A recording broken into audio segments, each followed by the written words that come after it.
This is tape number 14, continuation of section 23.0 with Jack Schmidt.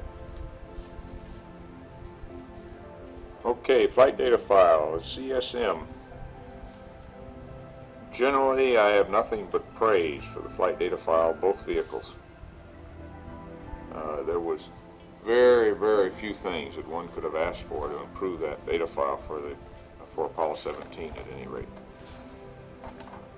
One comment on the flight plan supplement. We had split pages for a number of the logging, medical and food logging, and that probably was a mistake. I think the idea was fairly good initially, but the pages, we tended to only use that in the book as a whole, and it was a good place to keep them. And also the pages, if you had wanted them split, were too thin to maintain the split. They tended to fall out of the book. I would recommend either not splitting or having heavier paper if you want them split.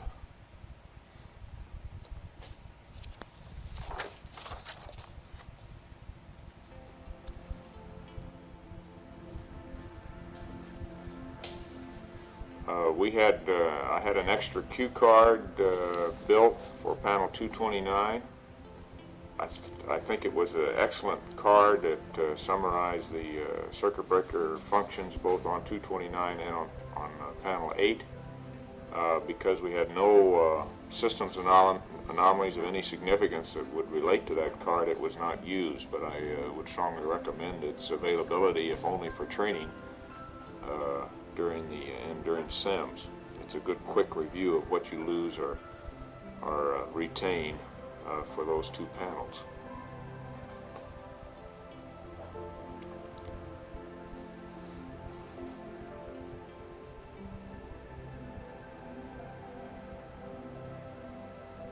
In the flight plan, I added some pen and ink cues along the margins for certain observational targets that I particularly wanted to look at. These were independent of any designated experiment, and I entered them as a function of time, and that seemed to work very well for me. I think it had that kind of thing as an individual preference item. And if you have experiment, it ought to be flight planned. If you're just planning to use your spare time for specific observational targets or types of observations, then I think the pen and ink is maybe the easiest way to go, since it shouldn't concern any large number of people. Gordy Fullerton fixed up the circular orbital cue card for me with a similar designation of craters as a function of time. I did not use that, not because it wasn't a good idea, but because of familiarity with the moon, which came very quickly after a couple orbits, and you could recognize your position on the moon fairly easily as a function of each rev, either the time in the rev, approximate time since sunset, or just because you could look out the window and tell where you were. In the LEM,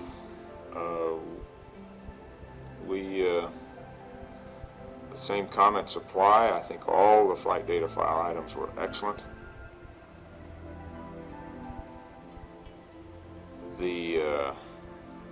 I did not use the data card book to the extent that I know it was used on 15 and maybe on 16. We logged most of our specific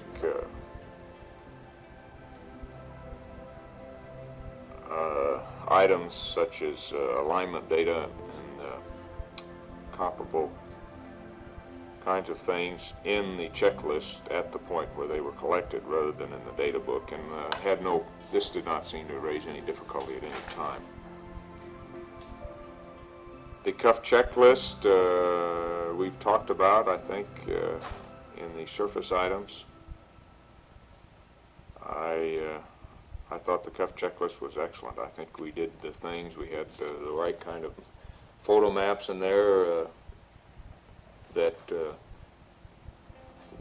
were useful for reference where we were around a given station. I don't think we used them as much as I had anticipated using them, mainly because navigation was no problem, and the points that we had selected pre-flight were excellent points for investigation, and there was no need to try to decide on alternative points to try to study in the vicinity of a given station.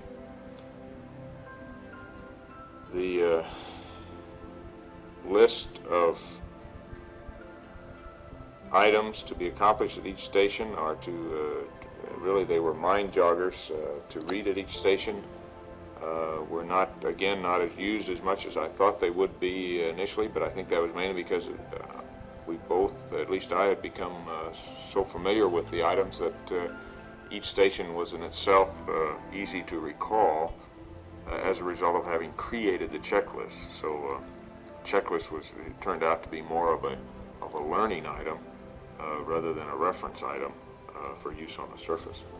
I wouldn't have done it any differently, however.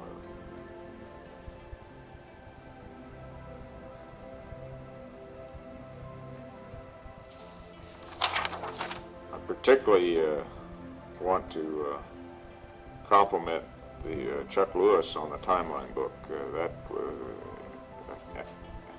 But I really can't sing on anything, but the timeline book was very, very well done, and we had no problems with the timeline book at all. But that, of course, applies to every checklist that we had. There were just no procedural errors that I recall in any of the books that we used. Fortunately, we didn't have to use the malfunction book, or only once did I pull out the systems data book to check on a systems problem, and I right now can't remember what that was. I don't remember what it was. Well, I did use it once. Charts and maps. I thought in the CSM that I would use the orbit monitor charts, I guess that's what they're called. And I had an extra one put on so it wouldn't interfere with the planned activities of the CMP. I did not use that very much. I eventually did some sketching on it post-TEI. I think there are about 5 specific points that I labeled as areas, A, B, C, D, maybe E, and these are referenced on my crew notebook, for specific observations. But in general, I did not put that to as much use as I expected. One item is that chart should have been identical to the CMP's chart, and there were a few pen and ink changes left off of it that caused some confusion at one point. Pen and ink exposure settings for certain photo targets.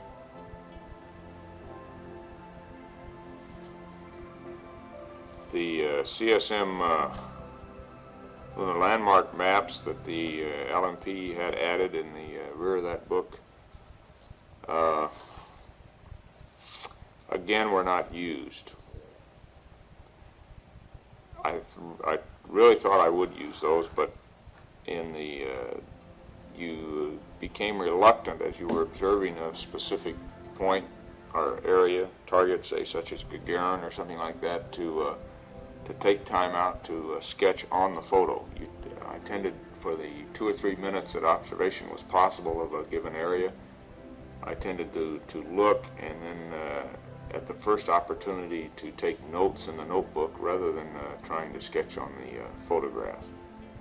And I suspect that this was because I tended to look for generalizations about the target that I was trying to observe rather than checking out specific individual features, and there really did not seem to be any need to make notes about specific points on the pictures, and as a result I did not use them.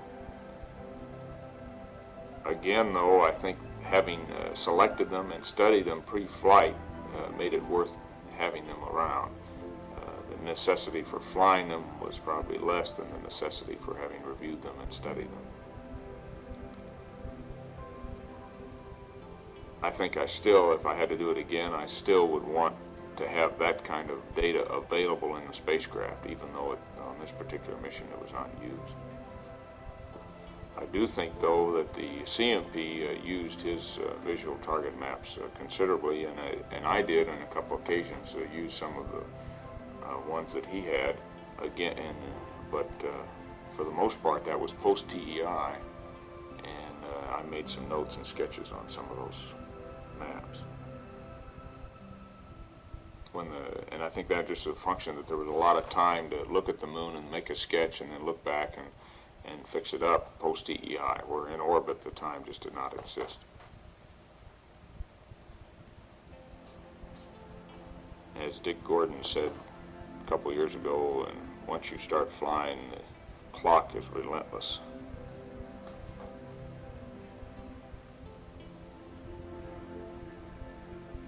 Okay, general flight planning. I was not very closely involved in the flight planning.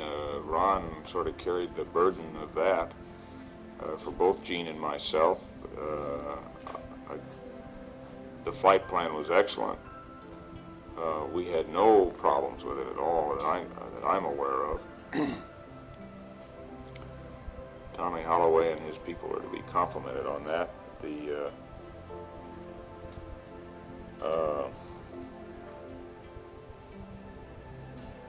number of different requirements and experiments and general operational items that were required to be integrated one with the other was very, very high, and it was done in an extremely competent and usable way.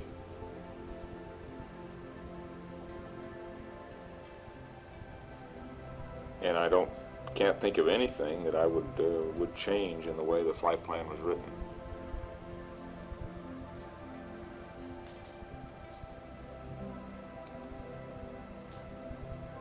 Okay, 23.5 pre-flight support.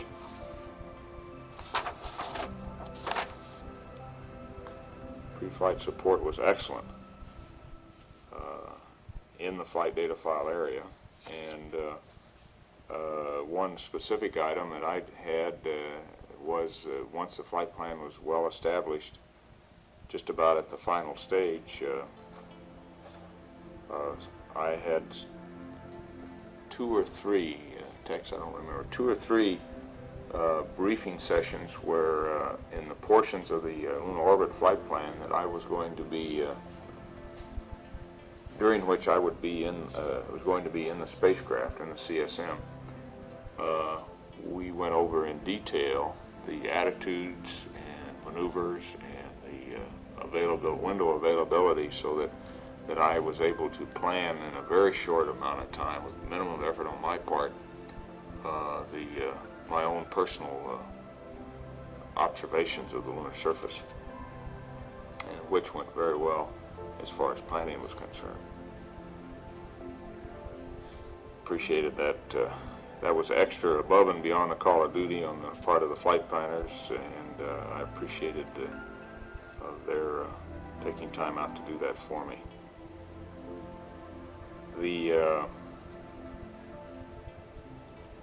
I think it was useful to have I think it was a day-long session where the flight controllers and the crew and the flight planners sat around in one room and went over those portions of the flight plan which were not normally simulated. It turned out that the flight plan had been so well done that I doubt if there were any specific items that came up that we needed to change, or there seemed to be a lack of coordination on. This was in contrast to previous flights where I think we were still learning. All of us were learning on how to put together flight plans and integrate requirements. Apollo 17 flight plan apparently reached the peak of perfection. I was a little bit disappointed in that briefing in that some of the people who would be eventually intimately involved in the mission were not at the flight plan review. And I think this was because of conflicts with other programs which were the center was carrying out at the time.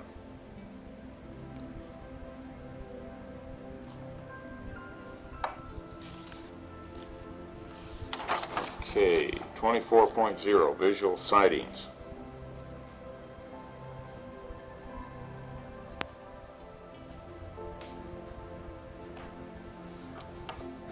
Well, we've covered the countdown and launch, I think, pretty well in the previous sections.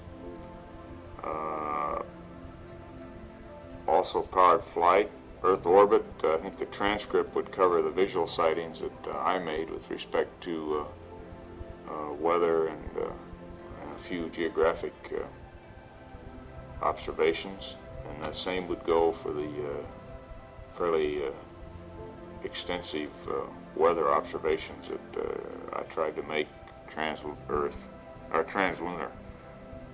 Trans-Earth, we had only a small crescent of an Earth, and it was not feasible to do any extensive weather observations. I don't know whether I've recorded yet that although we had light flashes just about continuously during the whole flight when you were dark adapted, and I may have even had one which I thought was a flash on the lunar surface during the first rev. That one period of time when we had the blindfolds on for the AlphaMet experiment, there just were no visible flashes. Although that night, before I went to sleep, I noticed I was seeing the light flashes again. So it just seemed to be that one interval either side of that interval on either side of it where the light flash phenomena was not visible to myself or to the other two crewmen. Lunar orbit, I think the transcript and my crew notebook would cover all the visual sightings that I can remember at this stage without going over it orbit by orbit and feature by feature with the photography, and I think that has to come later. Entry we've covered in the previous briefings, and I think the same goes for landing and recovery. Why don't you stop at a second text? 25.0, pre-mission planning for the LMP.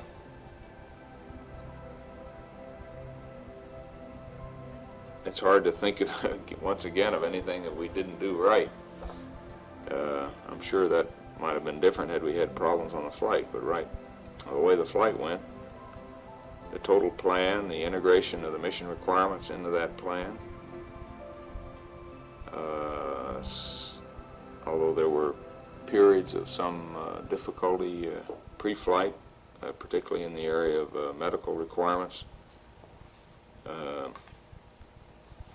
and in some last-minute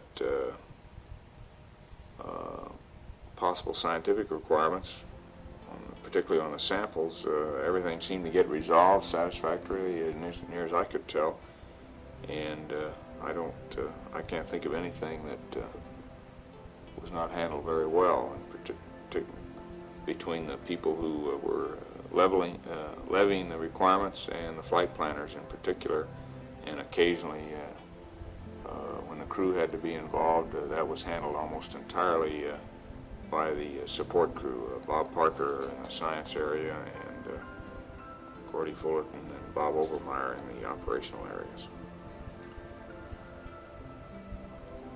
There were no significant spacecraft changes in the course of our training period. Ron, I guess the biggest single area that took time was one that Ron had to deal with, and that was lunar sounder. Most of our ALSEP changes were all taken care of prior to our training, and we had a few minor suggestions that were taken care of early in the training cycle, and we essentially had an up-to-date ALSEP to train with, and all other lunar surface gear was up to date for most of the 12-month training period, or the final 12 months of the training period. Mission rules and techniques were fairly well defined very early by Phil Schaefer and his crowd in the techniques area, and the mission rules, certainly Jerry Griffin and people working on that. No major changes, and the only changes were all, I felt, in the right direction, in that they enhanced the probability of making a landing and a successful mission. They generally were in the area of opening up possibilities for workarounds so that a mission could be completed. We really never had to exercise any of the mission rules in an abnormal way. I think the one time that a mission rule tended to, let me finish this, Chuck. A mission rule tended to be fairly clearly a controlling factor was in the limitation on the work at Station 4, or Shorty Crater, where we were up against the walkback constraints, and terminated that work after only 35 minutes, where another 30 minutes there I think would have been extremely valuable, although I hope that we got enough information that the phenomena exposed at that crater can be understood. Okay, why don't you stop it? 26.0 mission control. Typically outstanding support for mission control. I think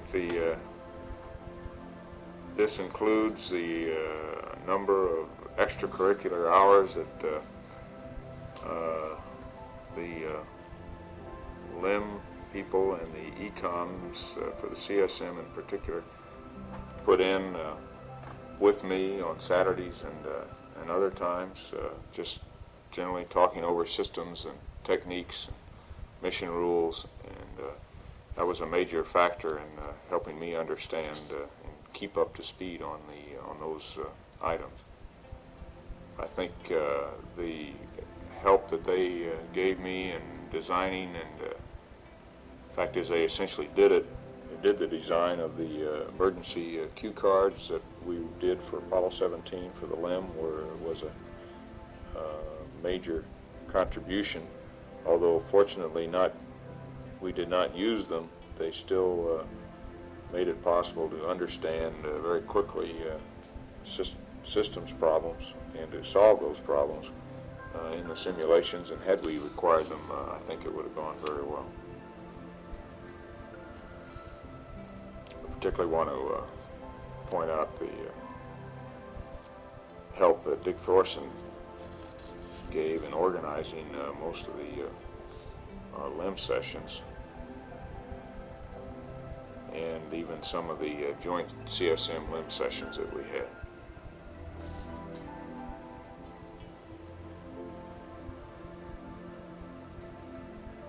And he also, Thorson also was a major organizer of the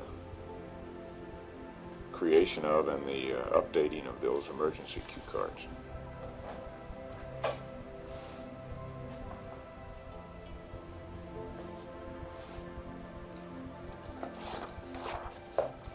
Human factors, 27.0.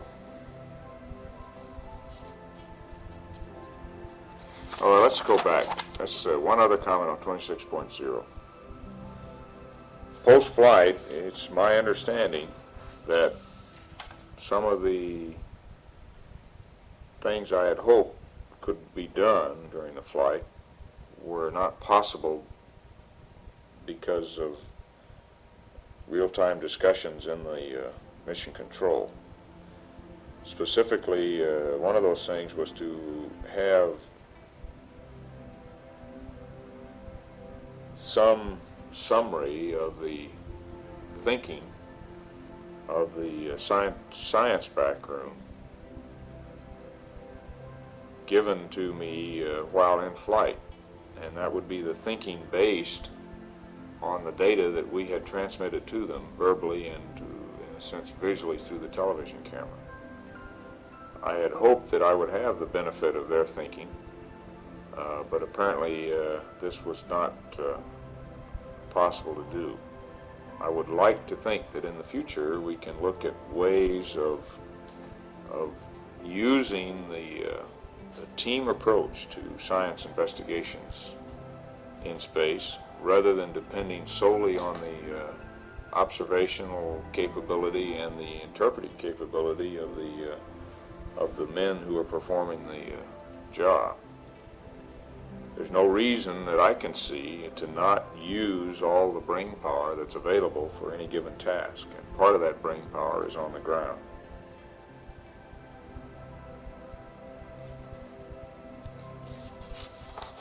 Okay, 27.0.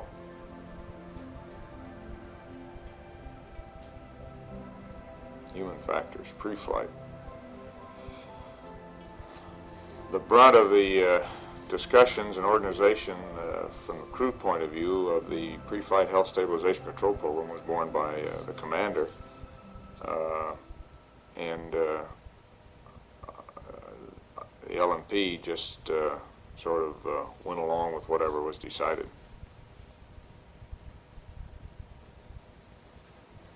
I personally did not find any great difficulty in working out and adhering to the requirements of that program. I think medical care, although very limited requirement, was good. A couple sinus infections I had reacted just like they always had, and we were able over a period of 10 days or 2 weeks to get those cleared up. Time for exercise probably was less than it should have been, although I was able to get a good workout just about every other day, in addition to the workouts we got as a normal course of our EBA training. Eventually, techs started putting on the schedule time in the late afternoon for exercise, and that helped as a reminder and buffer to see that exercise was obtained. It is generally hard, at least in the lunar training program, to get exercise periods in during the day, and quite frequently the exercise was done in the Cape gym at night. I think rest and sleep is an individual thing, and I made a particular effort to always get as much as I possibly could and try never to get behind the power curve on rest, because my personal experience is that is when I tend to get colds and resulting sinus infections. Medical briefing was good. The exams seemed to go very well in my estimation. They were as expeditious as possible under the circumstances. And I think the operational medical personnel who carried out the exams are to be complimented in their efforts to see that the exam was as painless and as efficient as possible. And this should also include the post-flight exams on the Ticonderoga. Eating habits and the amount of food consumption were normal, except during those periods of time when we were on the in-flight food prior to launch. And those times there tended to be, in my case, a decrease of appetite, and certainly although the food was certainly palatable, my appetite did go down, and it certainly was not possible for me to eat the amount of food that was provided for me.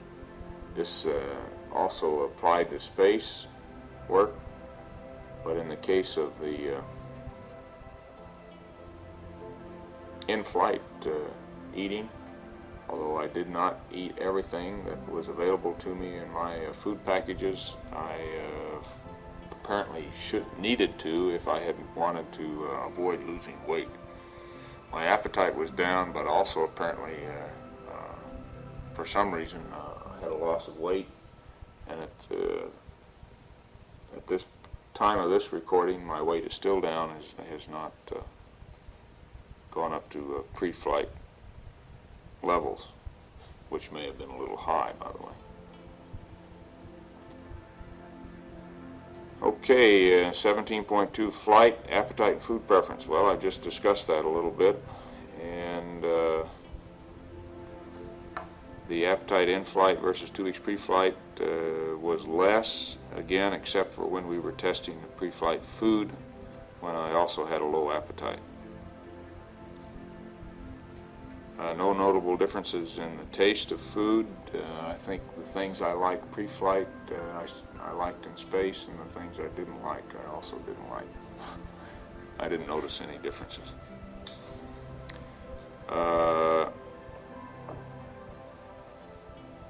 Change in food preferences as flight progressed. I tended to start to prefer to eat the wet packs, and would eat those in preference to any of the other solid foods. I would strongly recommend, from my personal point of view at any rate, that the wet packs be used in preference to the rehydratable. I think that probably you get a different opinion from the other crewmen.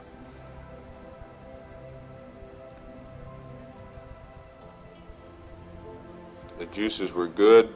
After the first period of one and only period of difficulty with loose bowel movements, I did cut out the potassium indicated foods, and although I can't say whether that had any effect or not, but I did not have any other bowel movements, and certainly no more loose ones before the end of the flight. The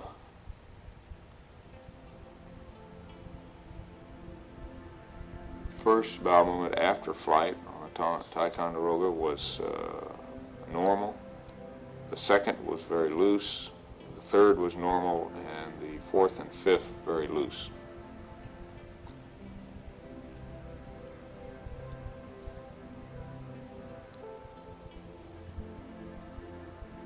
The size of food portions and the meal portions, of course, were pretty much constant in terms of availability, packaging, but my appetite was very low the first day, and gradually increased over the next 2 or 3 days, and remained essentially the same after about the third day. I mentioned the most acceptable foods were the wet packs and the juices. The fruit cake I thought was good, although it was possible to eat too much or to get to a point where you didn't want any more. The chocolate was good. I think of the dry crackers or cookies or graham crackers were probably the most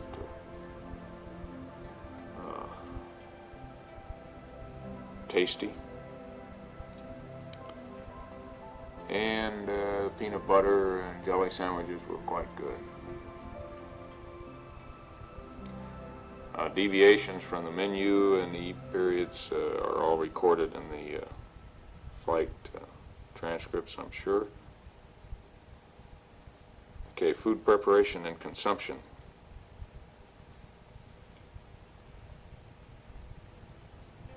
Rehydration went, I think, nominally, and the nominal gas was present. Food temperature tended to prefer the foods that were warm or hot, and the hot water was quite adequate for warm foods. We actually, I think, missed the warm foods considerably in the limb where that hot water was not available. I did not notice an effect of water flavor. Water was reasonably tasty. I never noticed a high chlorine taste of any kind. Although the gas content did make it a little bit uncomfortable to eat at times. Spoon bowl packages worked pretty well, although those that were finely divided, I tended to cut off the other end of the package, the water insertion end, and use them as a squeeze package. Spoons worked perfectly adequate. I tended not to use the fruit in the cans because of just the messiness of opening those, although I think the technique that Ron worked out of opening it in your inner near your mouth is a good one. Puddings and this kind of thing were very good. It was only the fruits, the canned fruits, that I tended to avoid just because they were inconvenient to use.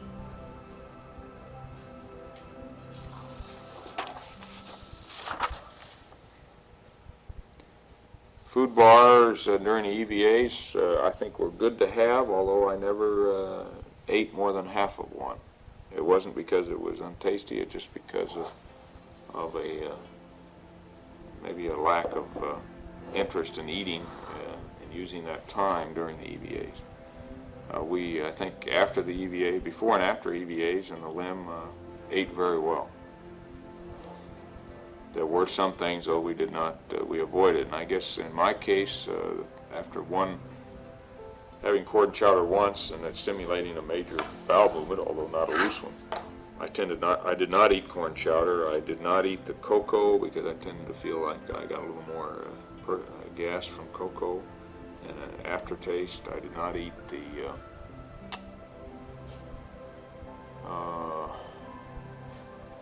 shrimp, the seafood items, shrimp and the lobster bisque and these sort of things, because of pre-flight I had noticed that they tended to have a long aftertaste. But otherwise, I think all the other foods were certainly acceptable. Although many times I did not eat potato-based foods because of they were very filling.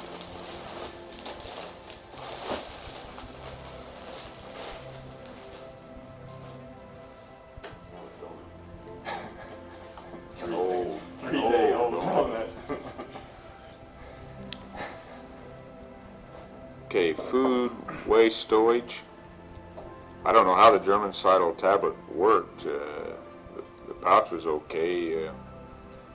Would have been nice to have a little dispenser that was easier to use than the pouch.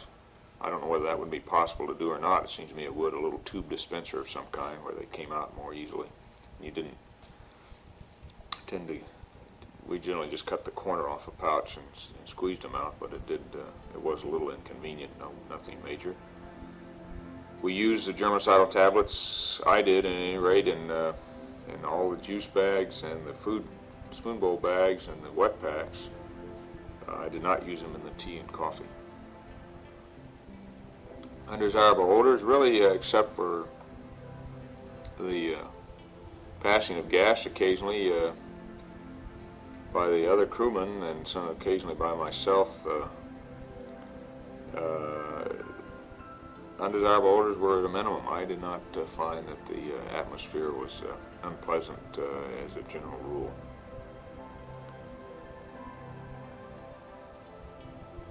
I'd say that I generally had a continuous, almost continuous passage of gas, most of which apparently was not with significant odor. Only occasionally that seemed to be objectionable to the other crewmen. And I think most of that was the water gas. And the reason I think that is that upon starting to eat, there would be an increased desire to pass gas. The increased pressure in my stomach apparently was transmitted almost immediately into the bowels. And I would, after eating, would pass gas for a couple hours to 3 hours. And just before eating the next time, the desire would have pretty well dissipated, and then it would start again immediately upon eating, before any digestion was possible, I'm sure. So I suspect water gas was the main culprit in the LMP's gas problems, which were not significant. Quantity of food eaten on the lunar surface, I think, was high, although probably no more than half of that food that was available. It's hard to say exactly, and I think that could be worked out maybe with a detailed look at the menus if that is desirable.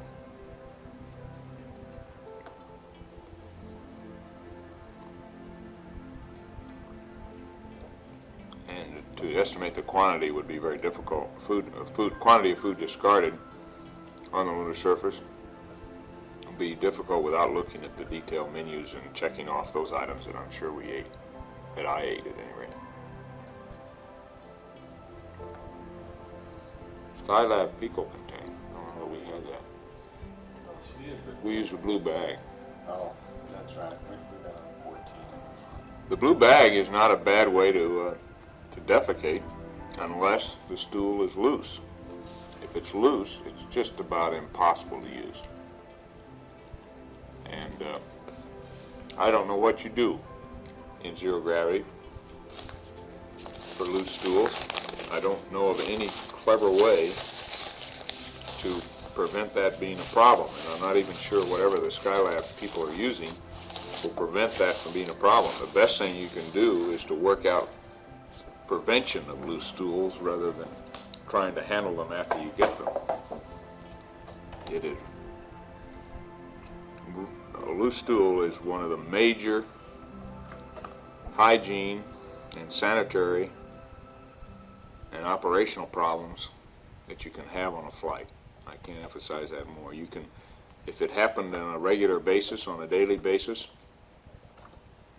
you would, I think, eventually cut the efficiency of the crew member with the problem by a significant percentage, possibly as much as 30%, depending on the magnitude of the problem.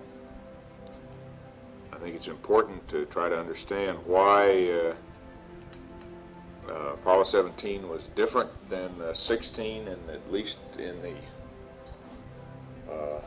delay of a problem with loose stools until about the 11th or 12th day, and in the case of the commander, no problem with loose stools. And my personal opinion at this point, based on very little information other than observation in flight and thinking about levels of electrolyte intake, is that with the electrolyte quantity down from that imposed on Apollo 16, that we did not reach an electrolyte saturation level until the 11th or 12th day in terms of the CMP and the LMP, and in terms of the commander, because his electrolyte intake was generally less, I think, and that can be documented, he did not reach a saturation level at all. And when that saturation level was reached, however, in the case of the CMP and LMP, I suspect that the electrolytes we were eating were dumped, in a sense, or concentrated in the intestines and tended to act pretty much as a laxative, and as an Epsom salt type laxative, if you will, and concentrate water in the stool.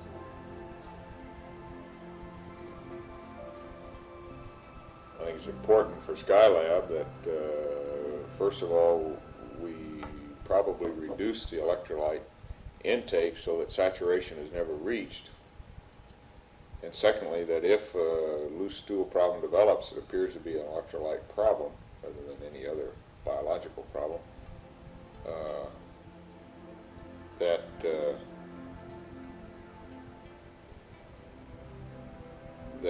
we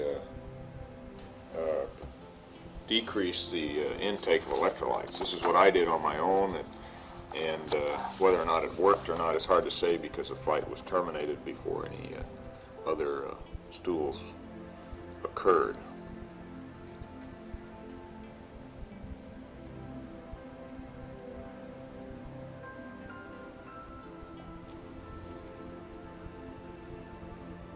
Okay, water. Chlorination odor was not apparent to me except during chlorination.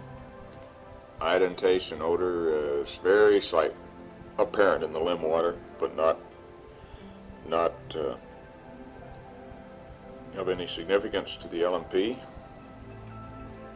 Physical discomfort, no physical discomfort for the LMP, other than tiredness on occasion, and in the case of the EVA work, sore muscles and the bruises under the fingernails.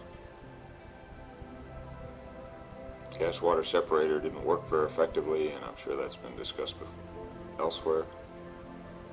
Intensity of thirst during emission, never really thirsty, extensively thirsty, even during the EVAs, although I did stop to take a drink of water occasionally.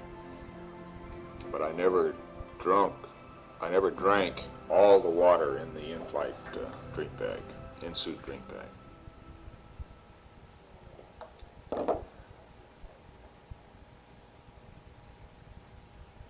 Work, rest, and sleep. Okay. Hey Tex, yes. Could you try to call the trailer? Where was I? Work, rest, sleep for the LMP. The difficulty in going to sleep was variable, and when Seconal was used, generally no difficulty in going to sleep. When it was not used, I guess there was a tendency to stay awake a little bit longer, but on other occasions, the absence of Seconal did not seem to affect the rate of going to sleep. There was a tendency on several nights to go to sleep and then wake up fairly soon after going to sleep, within an hour. And then the second time took a little bit, maybe sometimes took up to an hour to go back to sleep. But I feel that the medical log reports for the LMP were generally valid, that probably an average of 5.5 to 6 hours of sleep per night was good, and I don't think, except for maybe one night somewhere in there, did I go much below that. But the sleep was rarely, probably never continuous for more than 3 hours without waking up. I feel that 6 hours is adequate sleep for the kind of work we were doing in space. However, the programming of 8 hours is necessary in order to get 6 hours because of the periods of wakefulness during sleep periods, and for just the difficulty in getting the cabin organized and everybody to bed at the programmed time. So maintaining an 8-hour sleep period is, I think, mandatory in order to obtain the 6 hours that is probably all that is required to perform the mission without getting tired or getting behind the power curve, as they say, with respect to sleep. Restraints, I had the feeling that, did you find anybody over there? I had the feeling that I wanted to have my head and limbs restrained in order to get a good sleep, although I did sleep at times without that restraint. If I were rebuilding the sleep restraints for my personal use, I would make them smaller with a somewhat more feeling of restraint. They're a little bit large, I would say, for use.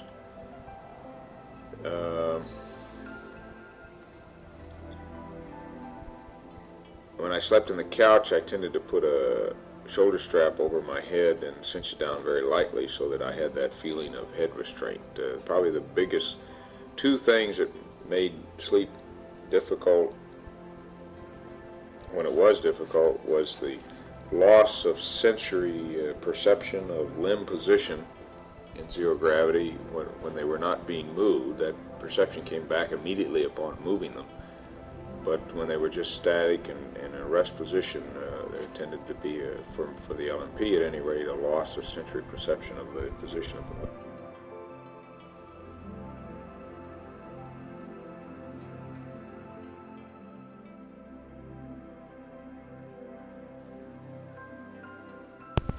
We're picking up at 12-0 liftoff rendezvous and dock. And again, where things went nominal, as per the checklist, we're going to get the lunar surface checklist, Jeff. Absolutely. Okay, we're going to say so. LEM power up and launch prep went well. We did not do the P-22. And everything else just went as advertised on the LEM. She came up and powered up beautifully. Hang in there, that's where okay, the liftoff was went normal. We got obviously all our pyros, and we lost no changeover Parker valves or anything. The only thing that I would like to mention, let the LMP pick it up here, is that very soon after liftoff, we had apparent loss of comm, a lot of noise in the S-band. It turned out that we were downlinking, but there was something wrong with the uplink. So the CDR watched most of the guidance and could call out in the blind altitudes and goes and what have you as we pitched over and pressed on up. But for about the first 2 or 3 minutes, I think the lunar module pilot had to concern himself with trying to get comm back. Yeah, and again, it was apparently Goddard, or Goldstone, dropped the uplink, and then when they were getting it back, I was switching on these, and for a while there, it was just completely out of phase. And but they apparently had a continuous down there. It was a very inopportune time, I might say, because it happened just right after ignition. I think that's something though that the INCOs are going to be able to clarify. We certainly can't give you the details. It's just that there's essentially no comm on all the antennas. We got into they briefed us on a trajectory. We flew into a trajectory that appeared to be nominal. The ag showed us slide out of plane, I believe, and as a result, our tweak at 9 foot per second, it was -4, -9, and +1. We burned out X, Z, Y in that order, and it looked like the ag's out of plane. Indication was good. About 17%, a little over 70%. And it looked like we might have had a somewhat a G-sensitive drift in our Y accelerometer and the pings, but the tweak, as it turned out, was an excellent tweak because our rendezvous resulted in just as nominal a rendezvous and a nominal trajectory and profile as I guess I've ever been involved with. The drift and accelerometer did not bother us anywhere else in the tracking or in the rendezvous at all. Rendezvous navigation was followed a checklist. We got radar performed very well. We had auto updates into the ags. The only thing I might mention here is when it came to making a TPI burn, the residuals in the TPI burn were greater than what I had expected them, and we did not record them because I wanted to get them. I wanted to get them nulled out just as soon as possible, but they were, and I don't know the tenths, but they were -7 in X, and then they were 4 and 4, and I'm not sure whether they were plus or minus in Y and Z, but they were. The point I'm making is they were larger than I had expected. They were -7 and a 4 point something and a 4 point something. We reduced those to less than 0.2 of a foot per second, and from there on continued to plot right through the mid-courses, right up the pike on a nominal trajectory.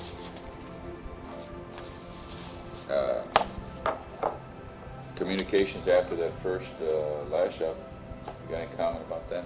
No, the comment was good. A couple of comments about the eggs. After about 5 or 10 minutes, or early in insertion, I always check the accelerometers on the after insertion, and they looked real good, except about 5 or 10 minutes later, and I can't remember exactly, I looked and I had accumulated a foot or 2 per foot, maybe a foot and a half per feet per second at X. So Gene went free and I did a gyro cal, and after that there was no significant accumulation in X. That went very well. I did that without talking to the ground, but I felt I had an understanding with him that was something that we could do without fear. Let me just also mention on the TPI solutions, the AGs had essentially, within 2 or 3 feet per second, a good TPI solution after 6 marks. The insertion solution was not very good. It was off by a number of feet per second in X and even more in Z.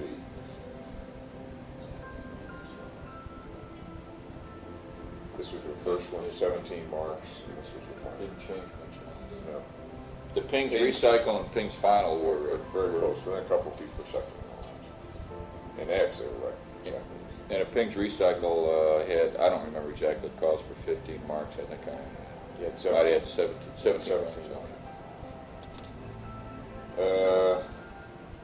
And there's more data in the data card book about various ag at certain times marks with the ag solutions.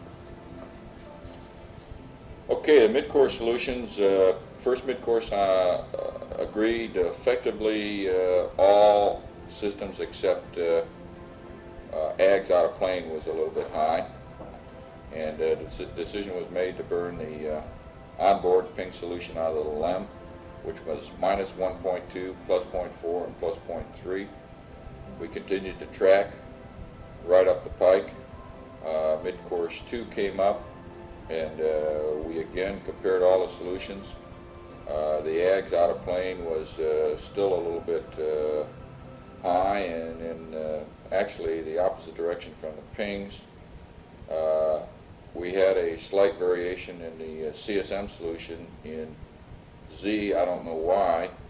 It came up with +5.4 feet per second in Z. So we really didn't get a very good correlation between the CSM and the LEM on the second mid-course. But the pings was still performing, the radar was still performing, and based upon our trajectory plot and based upon our following the nominal inertial line of sight rates, we decided to burn the pings, onboard ping solution in the LEM, and it was -0.4, -0.7, and -1.6, and from there on out we just continued to follow the inertial line of sight angles, and very little tweaking in either in Y or Z, and we just sort of floated right through the braking gates at 1 mile. I think we took about 6 or 7 feet per second off to hit 30. We met all the gates as prescribed, and just came moving very slowly into final station keeping. Went into a formation flight around the CSM, got a good inspection of the spacecraft in the sim bay, the report of which is in the transcript. Everything looked good to us. We eventually maneuvered, the command module maneuvered to the docking attitude. The LEM just took his position, his docking attitude, did his pitch and yaw maneuver, and or gave station keeping control to the command module to pitch and yaw maneuver, and stood by for docking. Okay, this command module pilot proceeding on with the docking. I think one of the more noticeable differences between this docking and the docking with the S4B is the fact that the ascent stage deadbands a lot more than the S4B did. S4B is steady as a rock, but you could tell you just watch the LEM deadband because it would change attitude, and then you try to follow it. And looking on the first attempt coming in, I must have had less than 1/10 of a foot per second, just barely closing on the thing, just taking it nice and easy. Made contact and did not get captured. Okay, as soon as it didn't get captured, when it's obviously you're closing too slow, I backed off, a couple of 3 feet, I guess, something like that. Renewed the rates and initiated the closing rate, and got captured. As soon as we went to capture, both vehicles went to CMC free, and you look around and check the barber poles and whatever, and look back out, and here I had some rates in the CSM, and I'm sure now that the LEM had rates also. You must have had. Right. Well, we did when as soon as you went free. See, as soon as capture, the LEM went free, Yeah. And then the CSM trying to null the rates ended up perturbating the LEM and giving us rates. Mm-hmm. So we finally gave up on that mode, had the LEM go to attitude hold, and then once you go to attitude hold, then the CSM could null the rates, and we got it lined up and attempted the hard docking, no problem. Probe retract came back. This time it didn't sound like it was as much of a ripple fire. It was more of a and it was a quicker docking, or a quicker hard dock than it was the previous time. You got any more tape? Okay. Yeah, we're still. Okay, I want to say something about visual sightings during a rendezvous. I was able to, from the LEM, I was able to see the command module when it was sunlit at somewhere around 100 miles, and definitely define that was a command module. After the command module went into darkness, I could not pick up his tracking light until we were well within about 40 miles. I think this transcript have got more an accurate time, but could not pick up the docking light, the rendezvous light, rather from the command module until we were well within 40 miles, and then just a initially very dim, faint flash. I was able to verify on board that the LEM tracking light was working, and I finally figured out how. It was reflecting off the underside of the EVA handrail on the left forward side of the LEM. So I could see the LEM tracking light flashing. And also, when there were some particles we took with us that stayed with the spacecraft, and you could see the sequential flash off of those particles as a result of our LEM tracking light.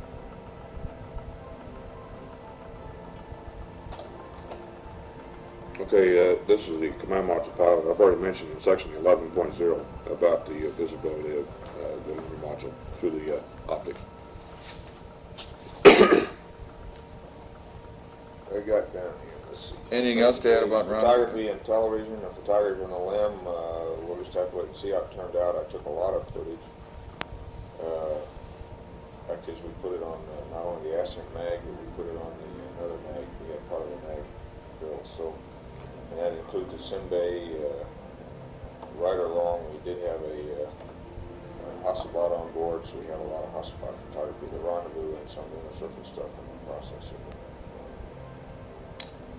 Okay, post-docking check, like we're going to 13.0, lunar module jettisoned through TEI. Post-docking check and pressurization. Well, first of all, I guess you said you had every latch made this time, right? Every latch worked on all 12 docking latches worked. Okay. The That sounds like there's something to do with the mass of the other vehicle involved. the general comment I want to make about the post-docking operations is that throughout the rendezvous, both pilots in the LEM kept their helmets on for dust, keep the dust out primarily. The commander took off his gloves almost immediately after insertion and flew the entire rendezvous that way. You took yours off sometime later. I kept mine on after we'd done a lot of transfer. I can't remember exactly. Kept your gloves on too? You kept No, your gloves? Okay. After insertion, I did most of my pre-insertion work with the gloves on because I didn't want to take the time. I want to get that initial ag solution, and I could get that fairly rapidly with the gloves. And I didn't take the gloves off until maybe 10 or 15 minutes after insertion. But I kept the helmet on all the way through most of the transfer, just to avoid breathing the dust because I'd had the irritation, sinus irritation on the surface. And the commander kept the helmet on throughout the rendezvous, and docking, I took my gloves off after insertion and left them off. Now, when we started getting prepared, as soon as we were hard docked, the commander took off his helmet, and as I look back at that, because of the dust debris in the LEM spacecraft, I'm sorry I did it. I could have left the helmet on, and I would have had a lot less, not troublesome, but it was just eye and mouth type of irritation. You knew you were in a very heavily infiltrated atmosphere in the LEM because of the lunar dust. Although I don't know how much lunar dust previous flights had, but I think we saved a great deal of grief by by sweeping all the dust we could find on the floor into the holes and putting our tape covers over those holes. I think that had to help a great deal because there was an awful lot of dust on the floor that we didn't see. So the commander had his helmets and gloves off throughout the entire transfer. Basically, the way we handled the transfer was the way we had planned. I think the LEM pilot did most of the preparation of the gear in the LEM, and the commander stayed in the tunnel and passed things on, and the inventory was going on the command module side and on the LEM side both. We vacuumed each other's suits the best we could, and everything else that got supposedly transferred unbagged or uncovered. This is the LMP. In spite of the CMP's comments to the contrary, I think we got things remarkably clean, and there wasn't an awful lot of dirt in the command module coming back. Really was. Oh, that's true. I didn't want to lose that impression. Okay. Contrast, he may have thought it was dirty, but Yeah. I was surprised we were able to keep the level of, pardon the expression, contamination in the command module down. That atmosphere that the commander was referring to in the LEM after he took his helmet off, I could go halfway through the tunnel and stick my head up into the command module, and it was a totally refreshed, unpolluted atmosphere up there that never did get polluted. I think having that vacuum cleaner running in the LEM had a lot to do with keeping the flow in the other direction, and filtering out the air. I did too. We never did vacuum in the command module because it just wasn't necessary. It wasn't necessary to vacuum in the command module at all. And the suits were noticeably cleaned by the vacuum cleaner. You could tell you were pulling stuff off of them, although they were still dirty, and every other subsequent time we handled them, we got our hands dirty. But I think most of the pre-dust was taken care of. We effectively stayed on a transfer list. I say effectively throughout that transfer. However, some things got transferred out of order and got temporarily stowed in the command module, but we effectively used the transfer list as not as a cookbook, follow recipe type of thing, but as an inventory list. And we inventoried it several times from both ends and found out that we were satisfied we had everything transferred, and then pressed on with the LEM closeout. LEM closeout went nominal. We got back into the LEM, or into the command module, and the commander closed out the LMP closed out the LEM. And for convenience, the commander effectively went back and closed out the LEM hatch, put in a command module hatch.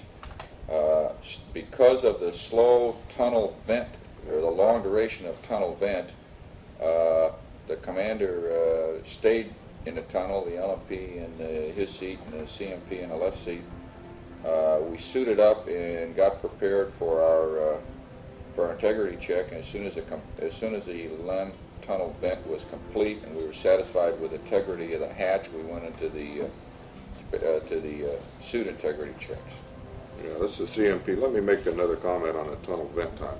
I'll bet it must take, and I'm not sure if this is correct, but I bet at least 3 or 4 times longer than the simulator is for the tunnel vent move. And I think that's going to be applicable to Skylab because of their docking. They're going to have to vent before they undock. It took quite a while. But tunnel closeout was easy. We had no drogue and no probe, which were stowed in the LEM for LEM jet.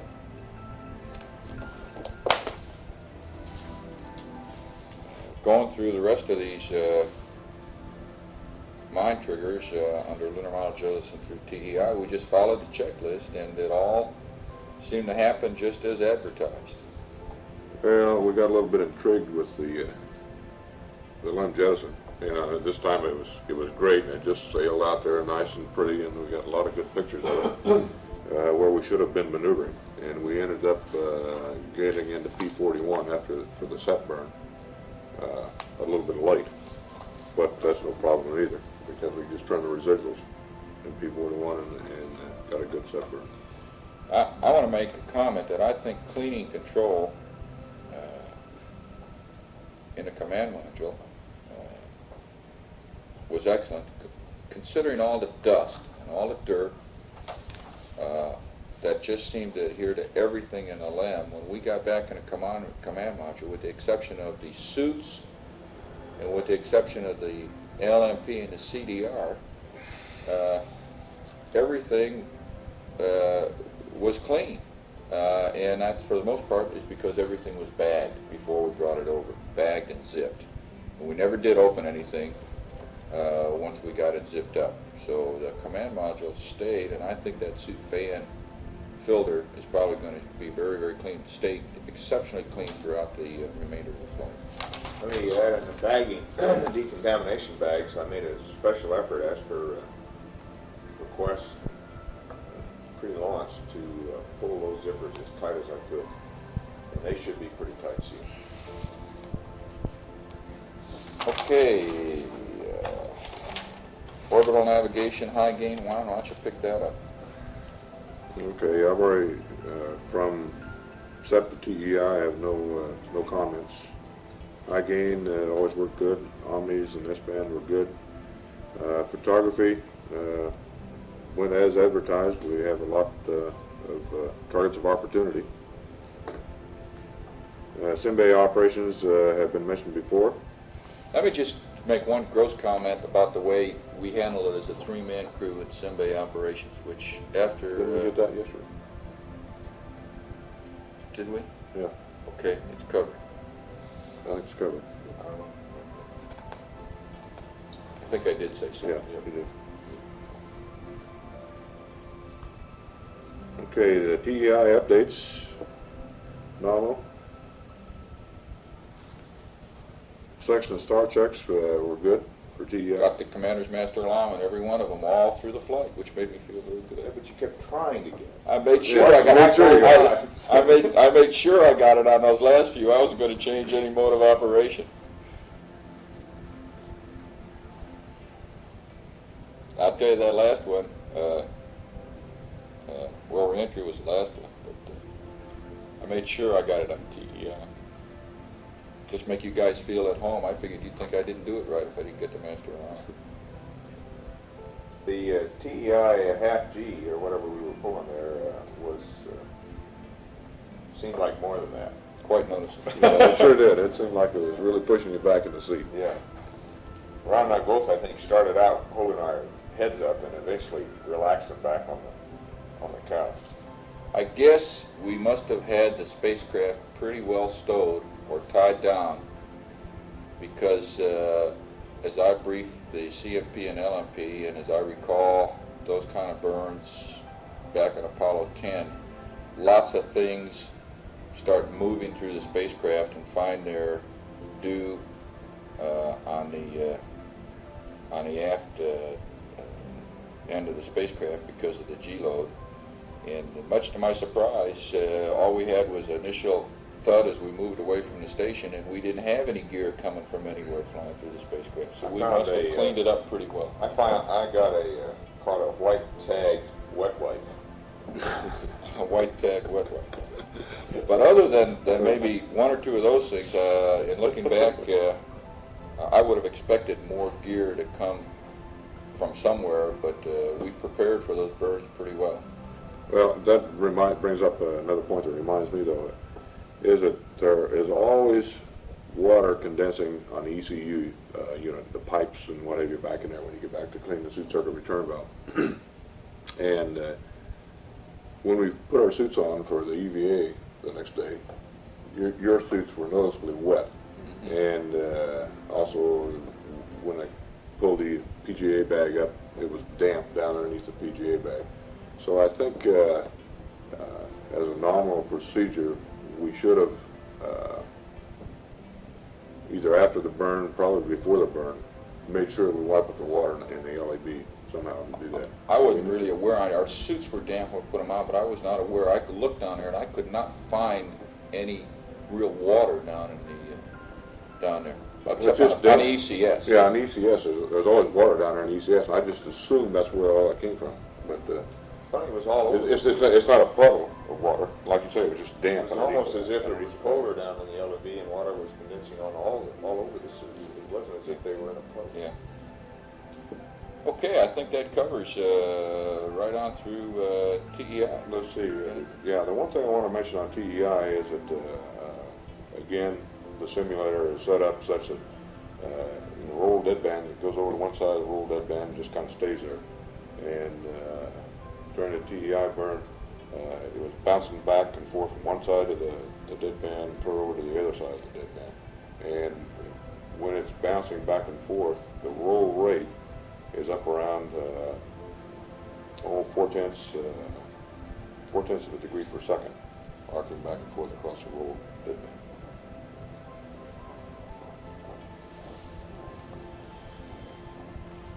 Okay, 14.0 Trans-Earth Coast, and the thing that I just realized we've neglected to say anywhere about systems, I'd like to mention chlorination at this point in time. I think without fail, did you ever talk about it? No, I think without fail, almost every chlorination leaked. Sometimes larger quantities of water, other times just small quantities of water. And I'll tell you where it leaked. Water or chlorine? Well, Or both? it's a combination. chlorine in your chlorinating and buffer, or water when you withdrew the buffer sample.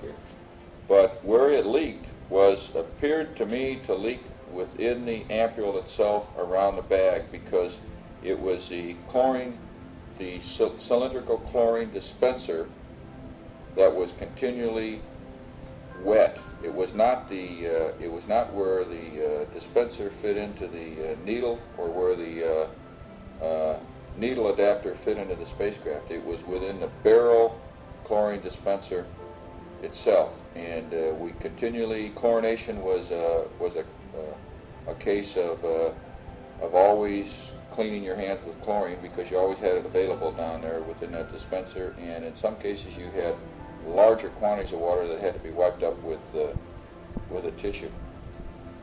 That plagued us throughout the whole mission.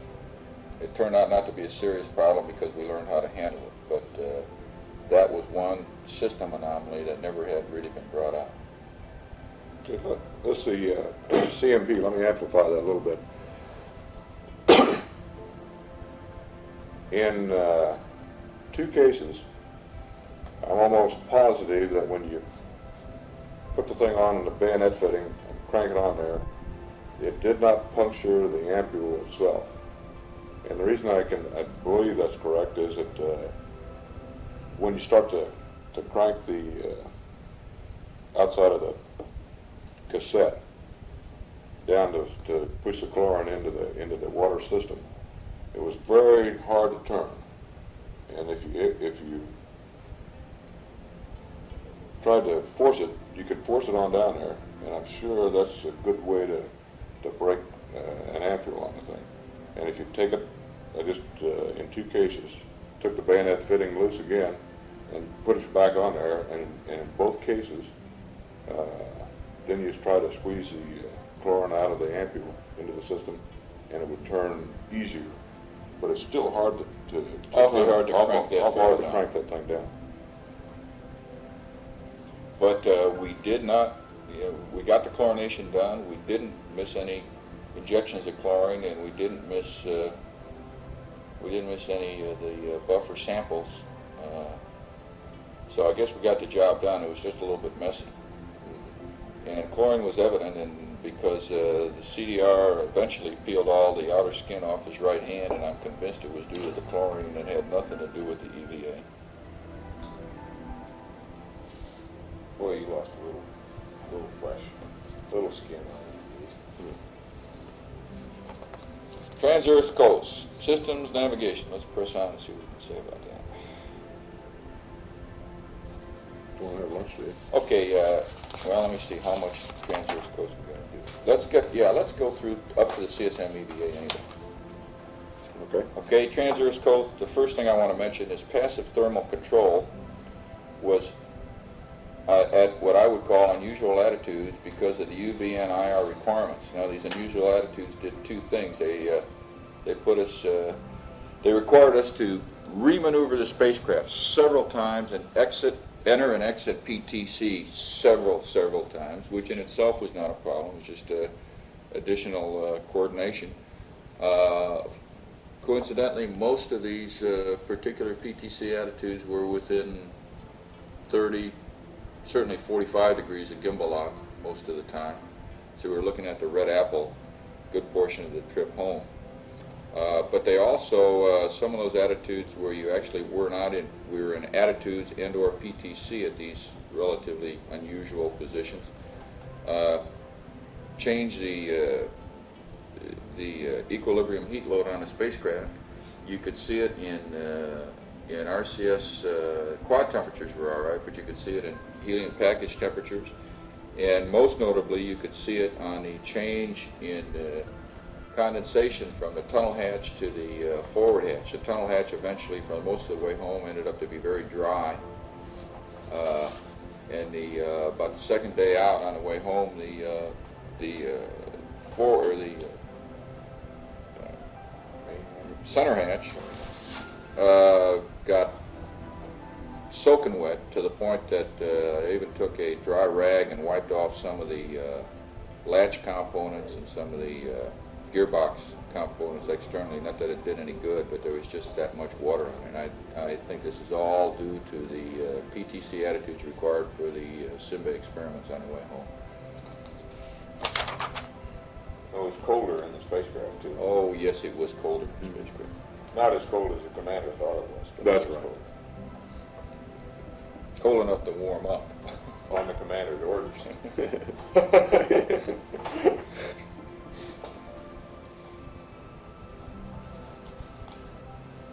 And I just mentioned we warmed it up with the ground's suggestion of an extra inverter and going to manual on the temp in. I think we discussed that yesterday. Ron, all your rough snap changes, your torquing, platform torquings, all those went very well, I thought. That went great, real well. And all the way back home, it was just changing attitudes, with the exception of the EVA day, which we'll cover here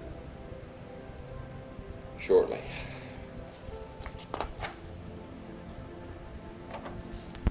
CSM EVA.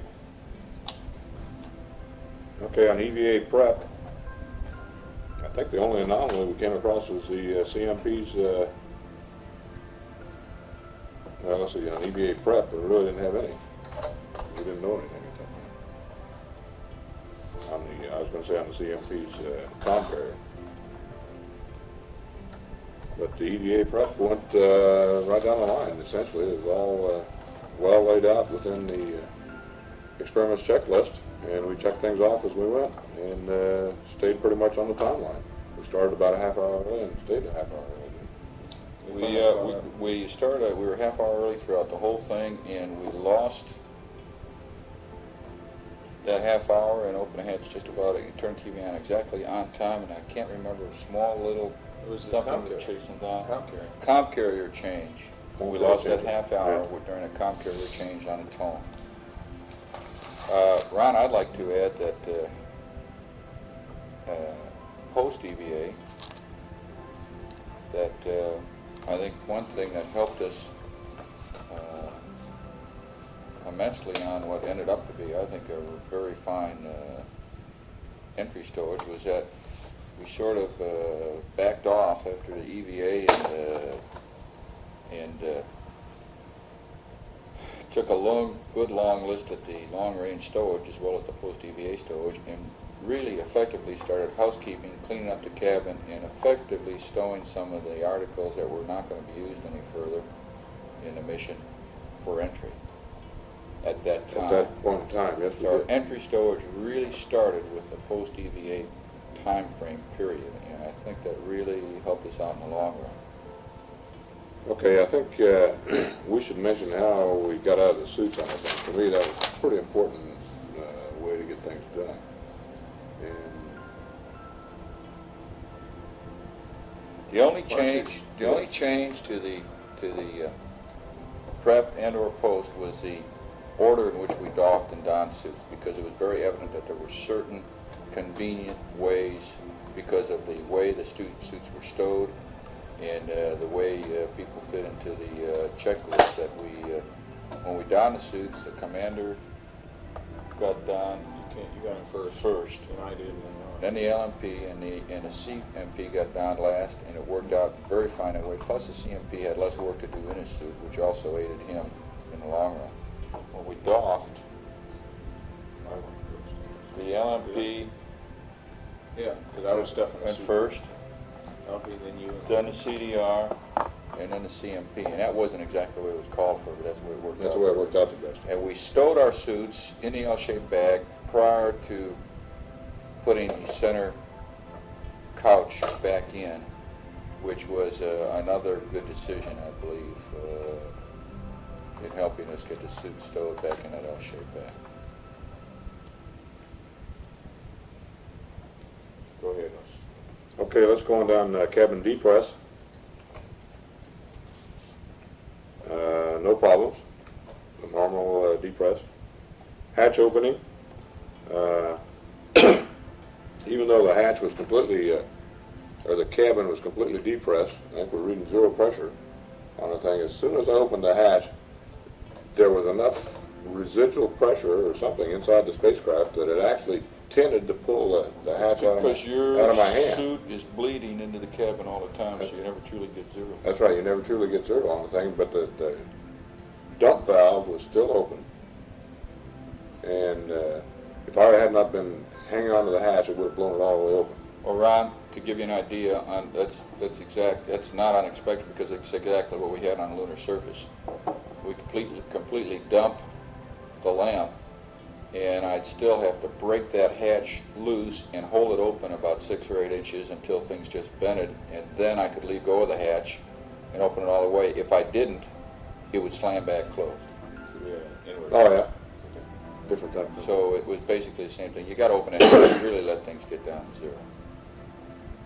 Okay, well, when I opened the hatch, then all of the excuse me, all the little ice crystals and everything started flowing out. A pin went floating by, and something else went floating by. Wasn't quite sure what it was. But there's all kinds of little particles and pieces start coming out through the hatch. But I sure didn't see. I looked specifically for the scissors. I didn't see any scissors go out that hatch. I hate to say. None of them went by my watch. None of them went by me. Ron, I'd like to say that they went out Yeah. the hatch, but I sure didn't see him go. Sure you didn't see him go by? I didn't see, I caught the one thing and started to go by me, and we put it in your pocket. You got it. Push straight. Okay, once all the particles and junk was out of the way, then you just push the hatch open. We had disconnected the counterbalance with the tool B there, so that we'd lock the hatch in the open position. So I just shoved it open, and it went beyond the center position and locked in the open position with no problem. Egress had a tendency, I guess, just like any other thing, it seems like you want to float up, and I had a tendency to float up against the MDC and had to consciously duck and get my face as close as I could to the bottom of the hatch in order to get the OPS past the MDC and get on out. TV and DAC installation worked fine. I could hang on with the right hand on the hatch, the great big D handle on the hatch, and with the TV pole in my left hand, and it worked out real fine to just stick it in there and then line it up with the mark and make sure it was locked in or clamped in. And then climbed on up the pole to turn the TV on, or turn the DAC on. And it was, you couldn't see the light. I couldn't see the light on the thing, but you could feel the camera running once you turn it on. You could just touch it and you could feel it vibrating a little bit. The lunar sounder cassette retrieval, I think that should be on the onboard or on the air-to-ground tapes. As I was describing most everything that was going on, there's no problem. The pan camera cassettes were next. No problem on the pan camera cassettes. In the pan camera, it's obviously a bigger mass, and it's quite apparent when you try to move that big mass around that it is heavier and it weighs more than the other things. It's easy to move, but it just takes a little more effort to get it started. And you know that if you ever get it started in one direction, it's going to keep on going. You have to stop it. So I just moved everything real slow, tried to keep it under control. Mapping camera cassette had the same problem I had in the Simbay C² S², getting the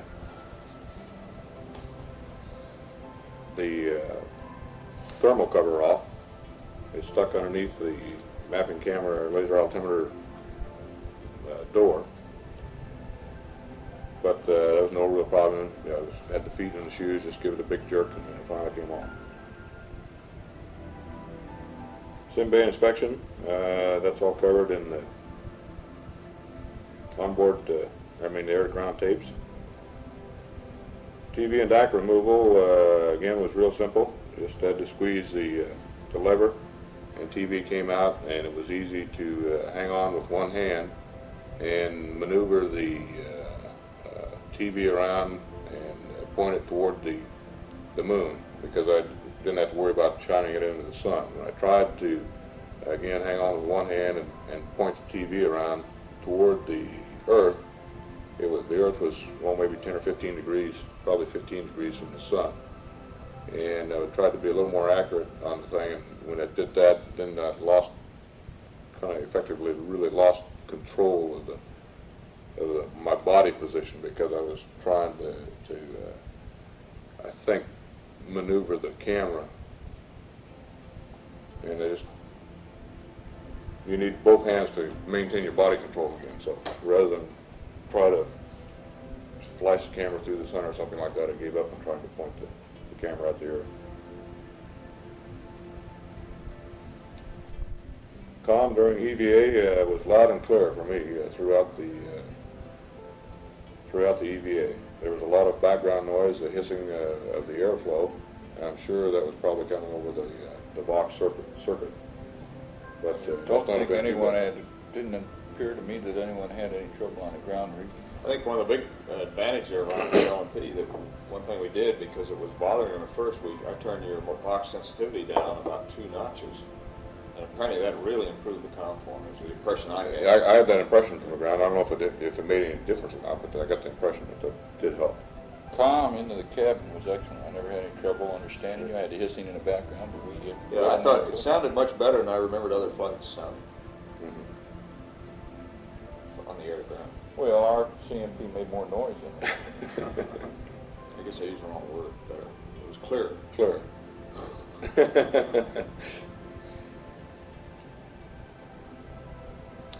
Ingress seemed to me like it was easier than the egress. Yeah. For some reason. Hatch closing was harder than I anticipated. And I guess maybe this is the same reason is that I must have been exhausting into the cabin all the time. And just that the hatch would come closed to within about an inch of closing on the outer edge, and then it took an effort to pull the hatch closed so that you could activate the latching handle, so that you could get the latches over center. Of course, once you got the first stroke on the latching handle and got the latches over center, then it's real easy. Just a couple more cranks on the hatch closing. Cabin repress was nominal. Let me add my comments here. This is LMP. All I did was work in the hatch area, and I want to emphasize, I think what everybody has always said is that you do your best work when you take things slow and easy and just let yourself move yourself in small increments to where you want to go. You can turn and dip and raise yourself out. And I think it's also useful for any cabin hatch or port operations to have somebody else available to push you out on your tether as far as you want to go, or pull you in. It just eases the operation. Gene was doing this occasionally.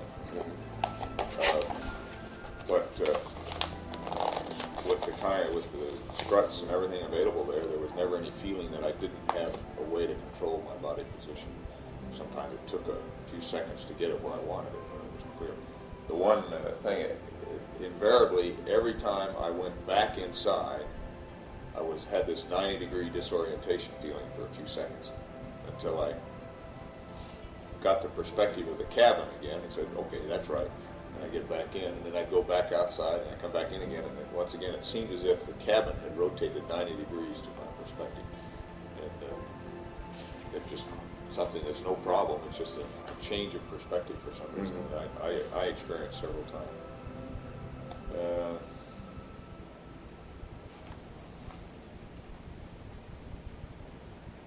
I guess the biggest problem working in that angle for me, sun angle, or attitude, was I had the sun full face. You had the sun in your eyes most of the time. And so it made it hard to look in detail and see what you were doing. You were clear image, you were there, and I could see every major operation do it, but if I had to specifically see details, it was... Oh, I know. One point I wanted to make also was that I had no awareness whatsoever that I had an umbilical on my back. I never got the feeling that the umbilical was tugging on me, restricting my movements, or anything. I didn't even know it was there. And did you observe at any time, did the umbilical ever get tangled around my feet? The umbilical was easy to tend, and I frankly don't remember a single time when I had to clear it. There may have been one. I have a vague impression that one time I asked you to hold up, or maybe I didn't say anything. I just moved it away from a handhold or something. But the umbilical was very didn't tend to snake around, and it was you seemed to have everything you needed on it. It worked out real good. I didn't even know it was there. I guess that's the point I was making. Is that really being tied to the umbilical does not restrict your movement or give you a feeling that it is restricting your movement at all. Suit doffing and storage, I think we've already discussed that. This is continuing on the EVA part of it, but no, this is a different section here, suit doffing and storage. We've already mentioned the suit doffing and storage. The light flash phenomena, we three of us were blindfolded for an hour and never saw a light flash.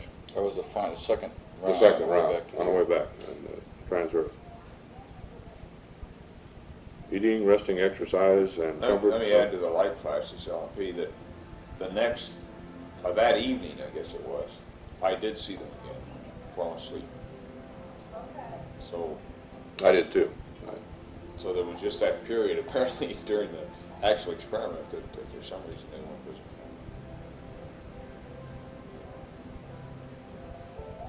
I think we've discussed the eating, resting, Yeah. exercise, and comfort already. Cabin atmosphere. The one thing that I don't think we've ever mentioned yet, and I think should be noted, is that we never really utilized the waste storage vent to get rid of any odors out of that waste storage compartment.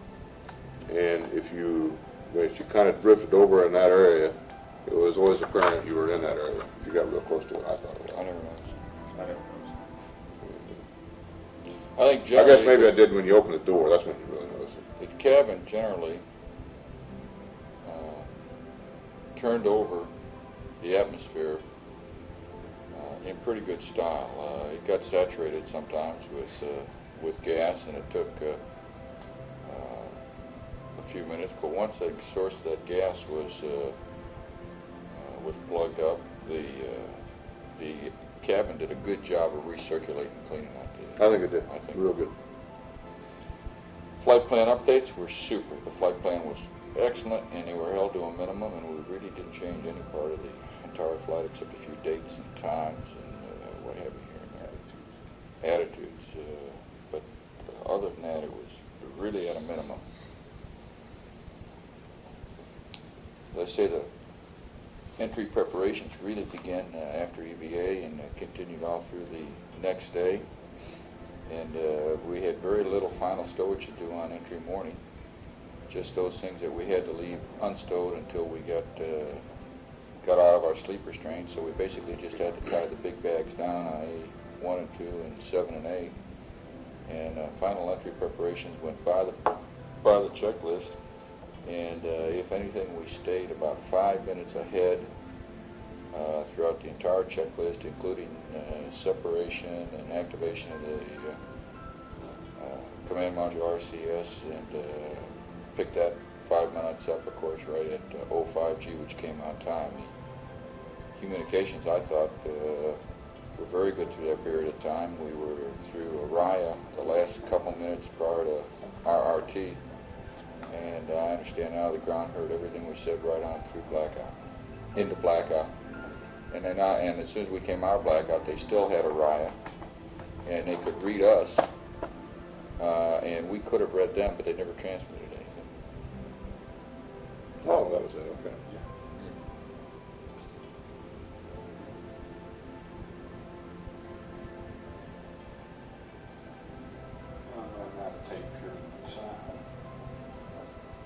No, I can't think of anything else. Well, on the corridor checks, so we got Horizon and Moonset, right? Yeah. Without any, well, with problem of looking, but.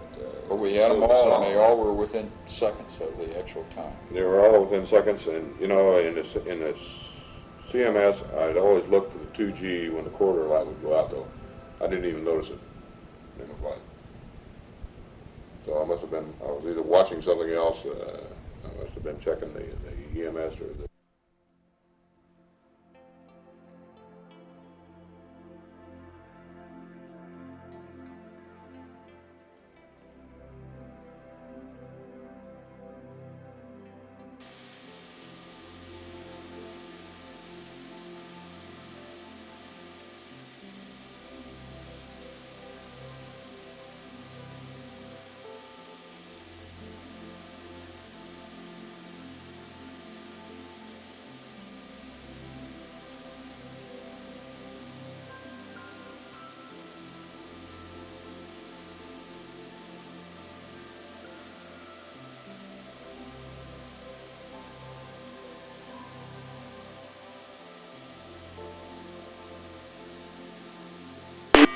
Last station, calling 3000 again.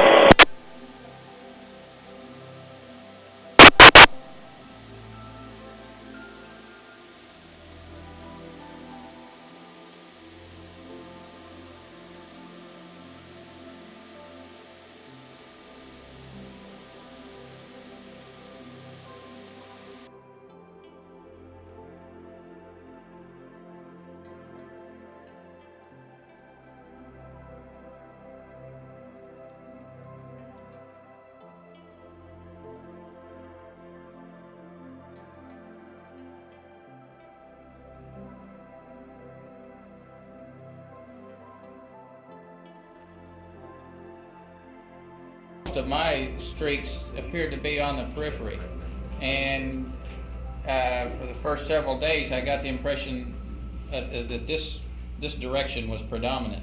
Later on it appeared that I don't think I could get that good a pattern, but that was my first impression for the first couple of days. The next question is, was there any apparent direction of propagation? And could you tell it was coming from one side to the other, or was it just a flash? Several times you did say from the left to the right, something like that. Tried to correlate it, but in my case, I couldn't really correlate a pattern out of it. Yeah, I would think that the time period in which we tried to report them streak by streak, flash by flash, was representative. And it was my feeling that it was generally random during that time period, and therefore generally random throughout the time that we were noticing it. No, I meant, could you detect that it was moving from one side to the other in general? It was moving in A specific Oh, flash. a specific flash, yes. But you could see it as a travel from one side to the Yes. other. You I really think we could. tried to report it that way, didn't we? Yes, you Yeah, did report it. and that's the way That's the what's question- puzzling is because it happens, it has to be very fast, you know. Isn't that question kind of redundant then? Don't believe you.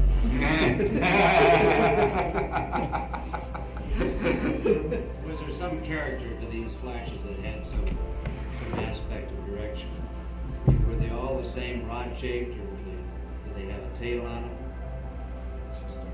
Well, what I saw, what I reported as a streak was simply that. Now, maybe the way we determined the direction subconsciously was that it was a ball of light moving in a direction, leaving a tail. But I can't say that for sure. All I reported was a streak, and I had the impression of it moving from one direction to the other. And I reported that direction, and I can't clarify it much more than that. Maybe while you're asking a question, we just douse the lights. I think they can see this in the dark. It's just the idea is to try to see whether this is what you saw or similar to it. I think you need to like that. Did you see anything? Yeah, except that's what it looked like, except it was traveling. In other words, it started out and it definitely progressed across Yeah, the field of view. Direction of motion per individual. Was it that bright? Yeah, except you're not traveling. It was traveling. You saw it as a point that made it. I never did see two simultaneously either. Neither did I. Now, you have two streaks on that. I never saw that. At one time you said you saw a semicolon shaped thing. So what? A semicolon shaped object. This was in the first report. Before I never did. If I reported it, that's what I saw, but I don't remember it. did you see anything that looked like this? All I can say is whatever was reported is what I saw. No, we discussed the various shapes prior to flight, and I concentrated pretty hard on trying to see the shapes, and I think as I reported, it was either a streak and just a rather simple streak, or it was a flash and rather a simple flash, nothing too exotic about it, and on a more rare one would be maybe just a pinpoint of light for an instant, rather than get the idea of a flash. So it would just be a pinpoint for a second and it would be gone. But that was more rare than the other two. By a flash, you mean a distributed sort of thing? Yeah, I meant like watching an explosion. Just a ball versus just a steady dot. Yes. Was it like this at all? You see that? No. Can you see this one?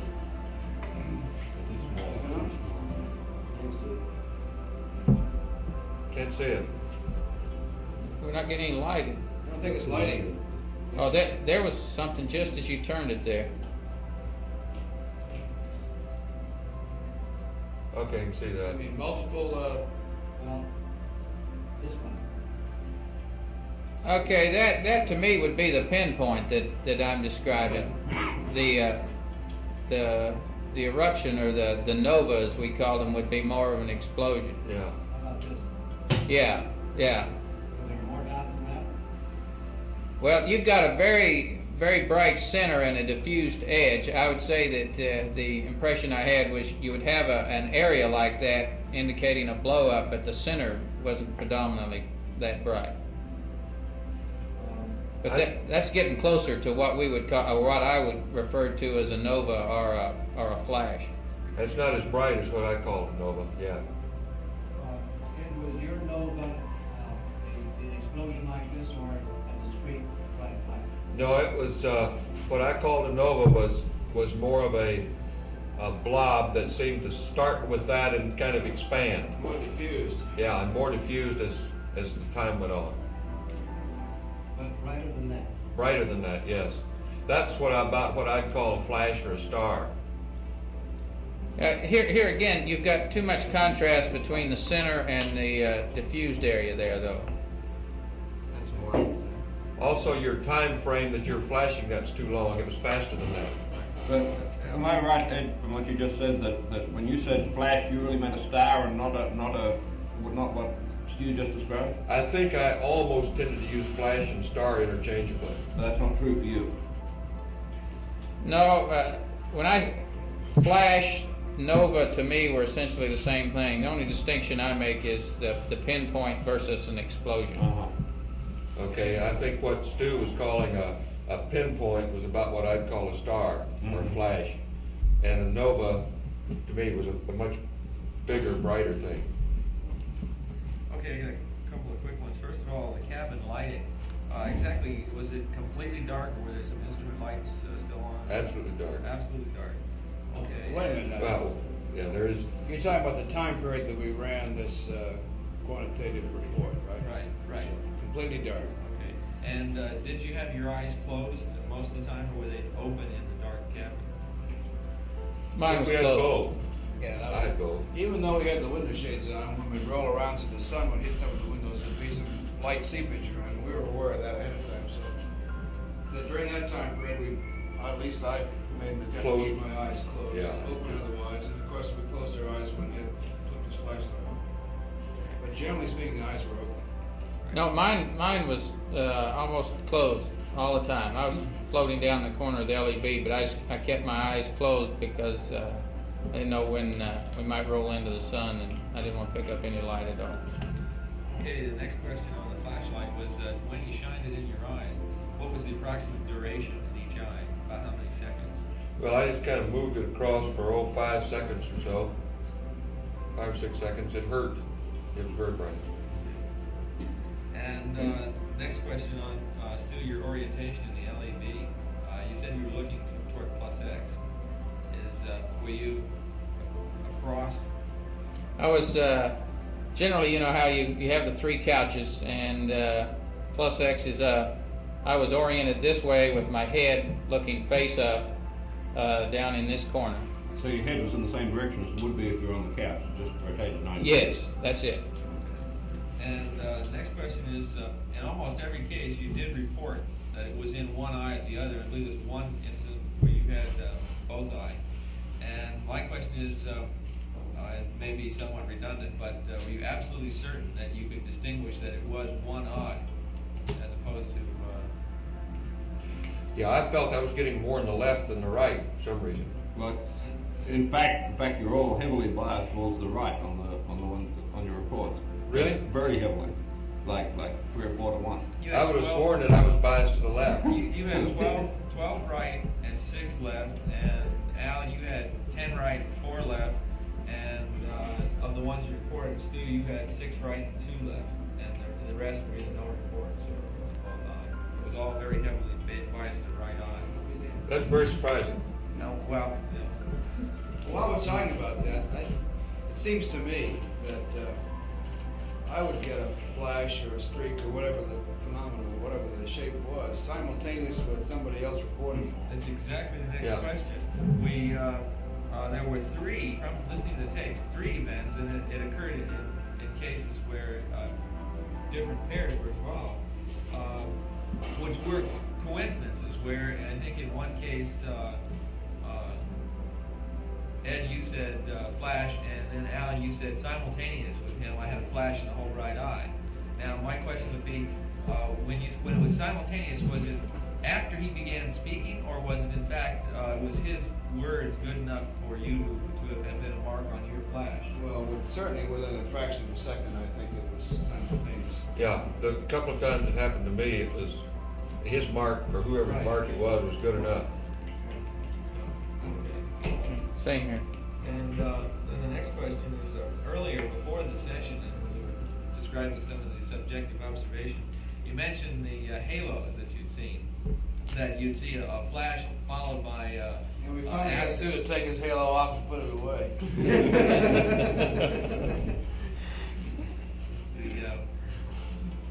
Excuse me, I'm sorry. Well, okay. Now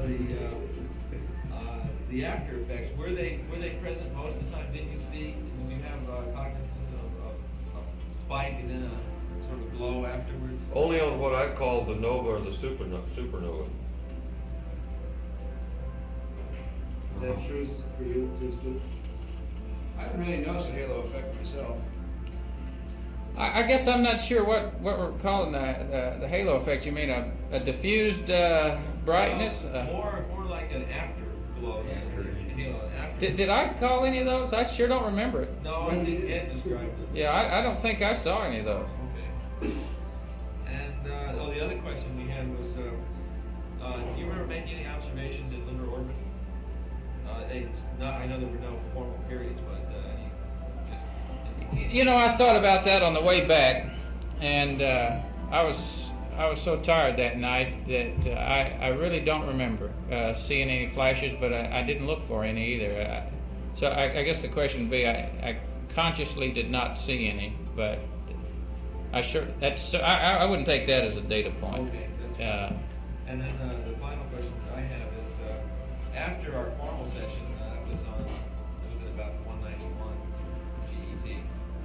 You then had a sleep period later on. Do you remember whether you saw any during that sleep period closer in? It's significant whether you're inside the magnetopole or not. I don't consciously recall, but I don't really recall that there was any night, except on the lunar surface, that I didn't, at some time or another, see some. You didn't see any on the lunar surface? I don't remember about the lunar surface. There was precious little sleep that night anyhow. So. Okay, well, that's all the questions I had. We douse the light for a minute. While you're dousing light, I have one additional question. Did you get the impression that light flashes could have been within the cabin or definitely within your eye? Definitely within the eye. Okay. I want to get some idea about orientation and length of the streaks. Did you ever see anything that looked like this? No, I never did. You use the terminology of 6 o'clock or hours of the clock.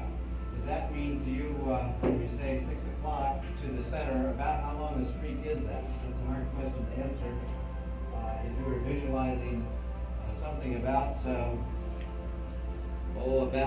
arm's length away from you, how long would you say your longest streak was? That long? You see my fingers? I'll show it. Let me describe it a different way. It appeared to me that the things, I would say, were 3 or 4 inches away from my plane, whatever that means, and were a couple of inches long. Tell us what it That means. makes sense. And a couple inches long and 3 or 4 inches in front of you, it looked like this. Too long for me. See that one up above? The one up above looks better. How about this? Probably fairly close. Yeah, I'd say it's probably about as close as the longest one. See, I'm not sure what our scale is here. I'd rather say that if I'd consider whatever it may be, but the field of view of, say, my right eye, and take a radius of that I'd put a streak at of about a half the radius would be the average streak. Half or a little longer. You think, is there any way that you can associate this length of streak to what you said, Stu? Was it longer or shorter? Can you say? Well, it would depend on how big a circle I want to draw for my field of view. Yeah, I saw streaks that long because with my eyes closed, I imagine a rather big field of view here in my eye. So yeah, I'd see streaks that long. One time you said you saw streaks oriented in a certain direction. Do you remember that? Which Yes, direction? the way you had it, bring it on up that way. And Ed, what about you? Well, I think I had them from several directions, and I reported them as moving from one direction to the other at that time. There were several of them, though. How about Al? Any particular direction, up and down, left and right? I didn't notice any preferred orientation, and here again, I think it try to express the length of the arc of the flash in terms of the peripheral field. And if you're talking about a horizontal peripheral field as being somewhere in the vicinity of 150 to 160 degrees, then in some cases the light flashes would go across as much as 50 or 60 degrees of that. Yeah, that's interesting. Were the light flashes broken in the center? In some cases they were. In some cases I had the feeling it was two dots, one immediately following the other, giving the impression of right to left or top to bottom or bottom to top or left to right. The point is, you see that the retina is so curved that if you draw a straight line, you can't get too long. You shouldn't be able to get too long a streak without breaking out of the retina again. You know, in the plane of the retina, because it's shaped like that. But it has some depth, does it not? If it had been any longer than that, it would just is a Can't hear that. Through a couple of portions. Can't hear you. It should not have been any longer than what I showed you if you just went through the retina as one track. But if it went through a couple of eyes, then you'd have the impression of a long streak. That's why we're interested in the character. I have one more about the cloud that you saw. This is a new phenomenon which we hadn't expected. Can you describe this lightning behind the cloud? I think it occurred, I reported it a couple of times, and it appeared, as I recall, to be down low on one eye or the other, and it was just a diffuse lighting. Any color? White, silver. If you were out in the country and looking at the horizon and there was lightning behind a cloud, was it like that? Except generally if you do that, you can see a streak behind the cloud. There was no streak, it was just a diffuse lighting. Simulate something like that. We have a little gizmo that will simulate that sort of phosphene when you get out of quarantine. Maybe have a look at it. One last attempt to try to do the cloud here. Down the lights a minute. Good job. Hey, still wet. Was it anything like that? I didn't see it. It's pretty dim cloud up there. I'm not dark at that, but I still don't see it. I haven't seen anything on it yet. Okay. Okay. But what you're trying to describe is just what we used to call heat lightning as a kid. Yeah, this is a general diffuse light. Yeah. You didn't see the relief of the cloud, did you? No, not necessarily, no. It's just a blob of light. The one final question. We did voice up to your question about whether you noticed any other sensations besides flashes, which was the reason for asking that was that if it was, did you feel any tingling or find yourself twitching or hear anything? And the reason for that is that if it is an interaction back in the brain, then your other senses are just about as sensitive as your visual sense, and maybe you should feel something, but you never noticed that. Didn't notice it. Didn't notice any sensation. There's two things to think about. Did you notice your thumb itching or your lips twitching? Ridiculous. In particular. No? Never look for it either. Well, it's, these are suggestive questions, and the fact that you say no is significant. You can press on with different parts of the anatomy and you might get a yes, but it doesn't have anything to do with Those are rays. the two biggest cross sections. If there's something significant about your thumbs or your lips, maybe you should warn people to look for that, because I don't know, unless it's going to be so obvious that you would. Are you saying you itch all over? Well, sometimes you might think you should be, feel very comfortable. Okay, thanks very much. So, I think I said to Ed yesterday that you really did provide an enormously improved amount of data on this phenomenon that we've had in any previous flights. That's great. Well, I would add this, that I think that's the way you really have to go, is to take a definite period, set it aside to do it, because otherwise it's so random and so many other things going through your mind that it's the only way you can get anything quantitative about it. However, you did a remarkable job of concentrating on that length of time. Do you feel that that was being unreasonable to ask you to do that without you going to sleep or something like that? You know, it's a pretty boring thing to do, just sitting there lying watching it. Do you think we should be, that in planning for doing this sort of thing on future missions, that we shouldn't try and do much more than we tried to get you to do, because it's just too much just to sit there lying there trying to concentrate that length of Well, time? if you can find a time period during the flight when the crews don't have anything else to do, I think it's reasonable to suggest that. Yeah. I don't think I would do it before a sleep period or when they're tired or they'll go to sleep on you.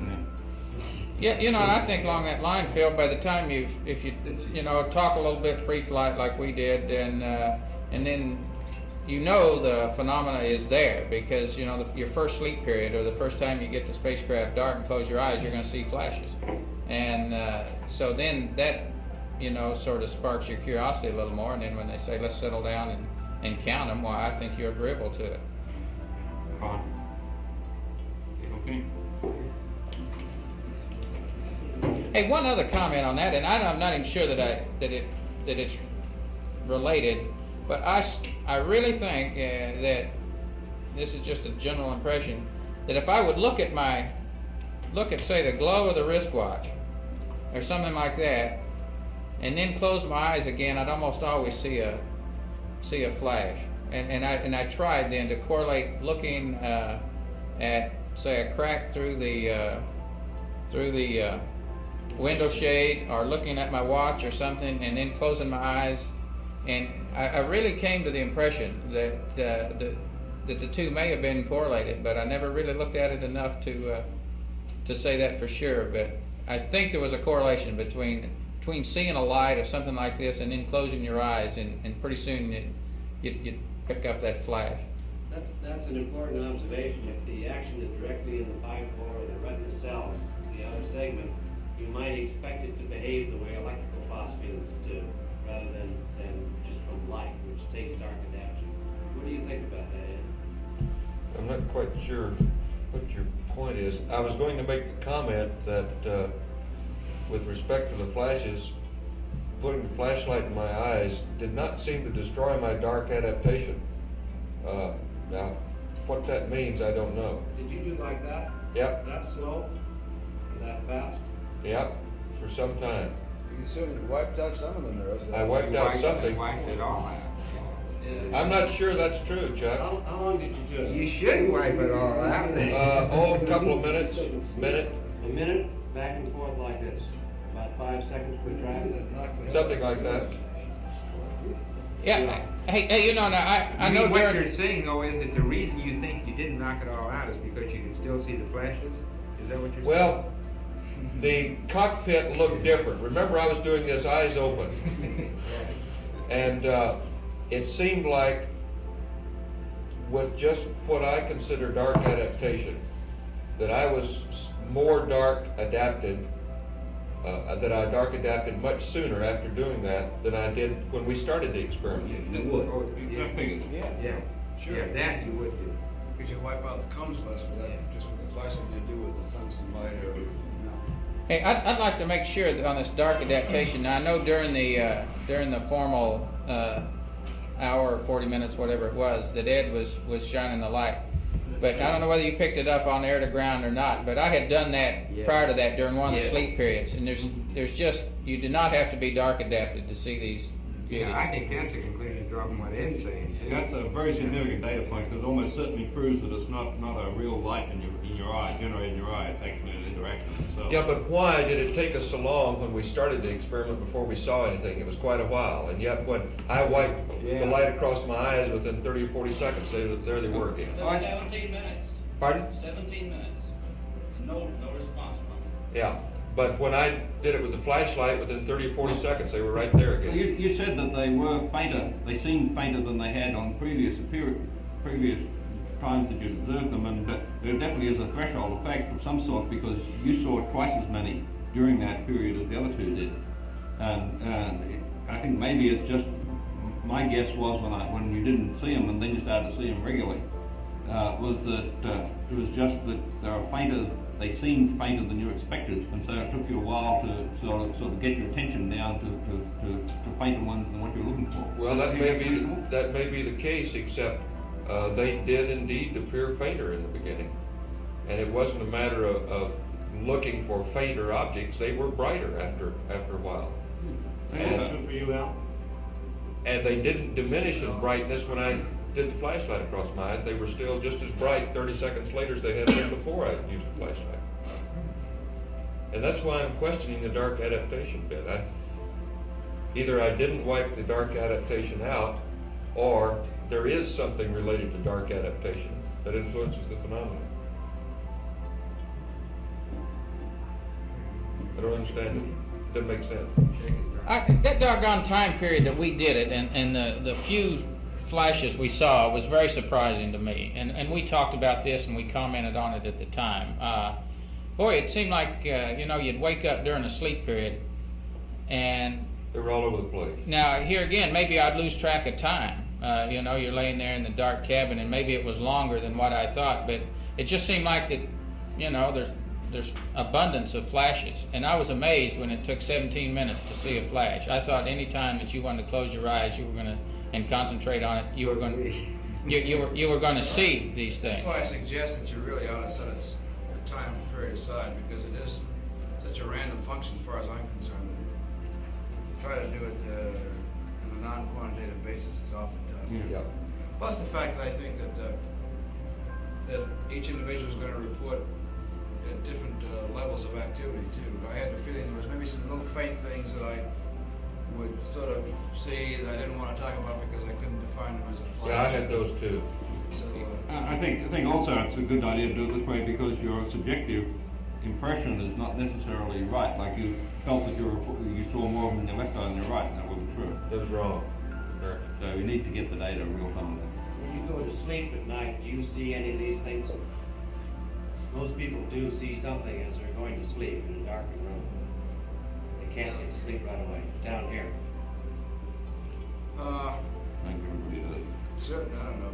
Yeah, you got lights blinking around, in your eyes if you get in a real dark room occasionally. But maybe it's because we'd never really concentrated on looking for this particular type of phenomena. These phenomena that you saw were different from the ones that you see once in a while.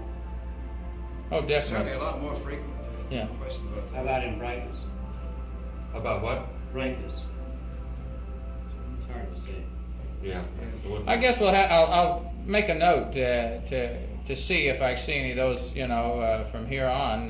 But I certainly haven't since we've been back. But here again, and Ed mentioned this, and I agree with him, but it's another subjective thing, that the flashes you see when you wake up in the middle of the night as a whole appear to be brighter than the flashes as a whole during that experiment that we did during the day.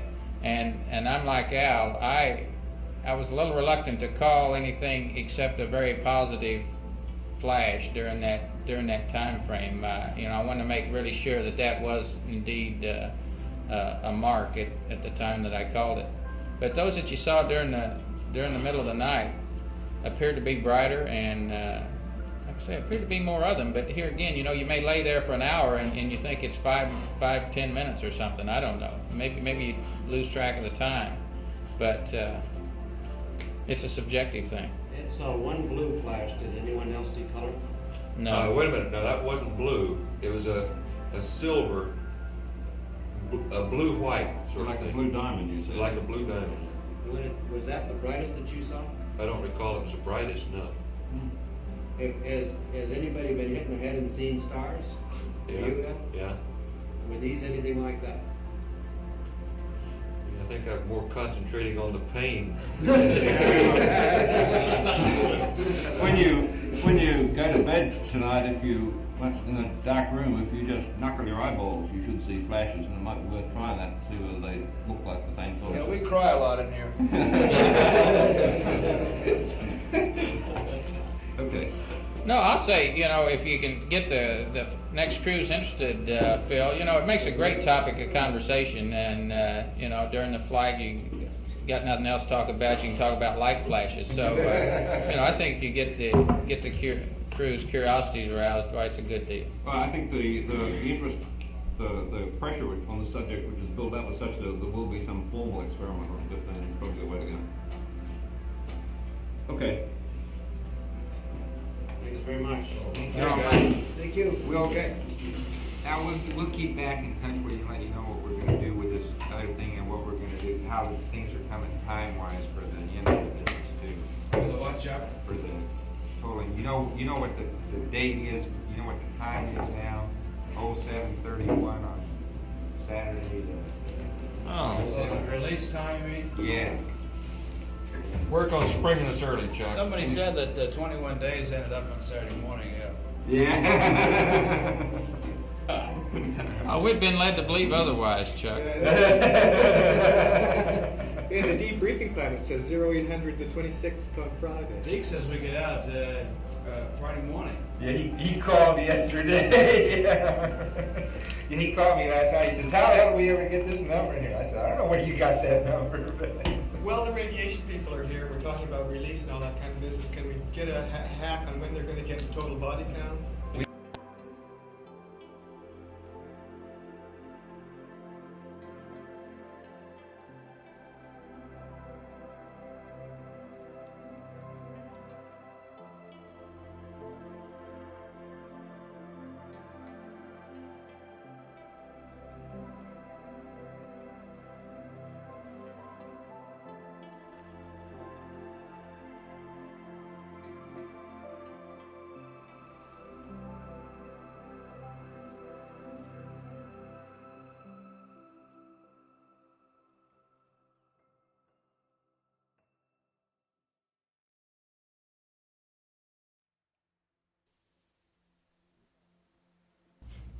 You're coming through loud and clear. Okay, I guess we got 3 mics.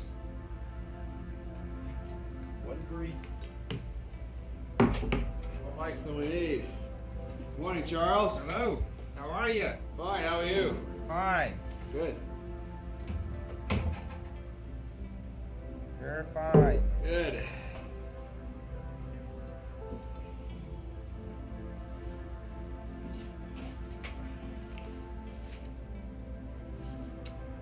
Yeah, we tried to go through this, you know, your debrief last night, the printed one, you know, this all the stuff that you guys did on tape, your tech debrief, to get those so that we try and not repeat, you know, only amplify stuff. And so we tried to come up, we didn't have much time to do that, but I hope we've got most of that stuff. And Okay. if you think we're hitting some area that you think, you know, is a conflict with that, well, yell, tell us. Alrighty. Change her around. And some of the things, now there were some things that you guys said yesterday, you know, when I was in the project debrief that probably bear on some of these too.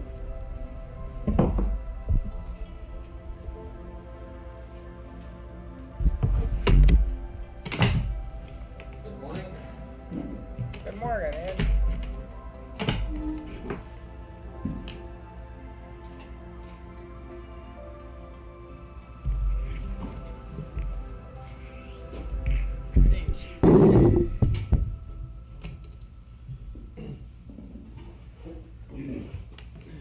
It's cold in here this morning. Yeah. Good morning, Bill. Hi. Hey, Craig. I don't know.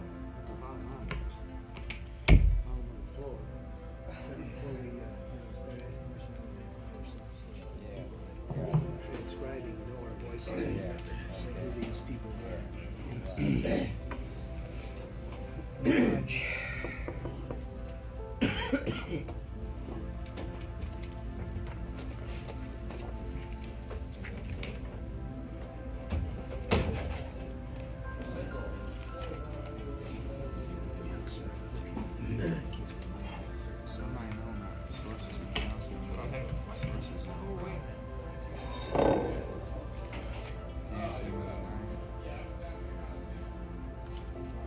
sources of potassium in the diet.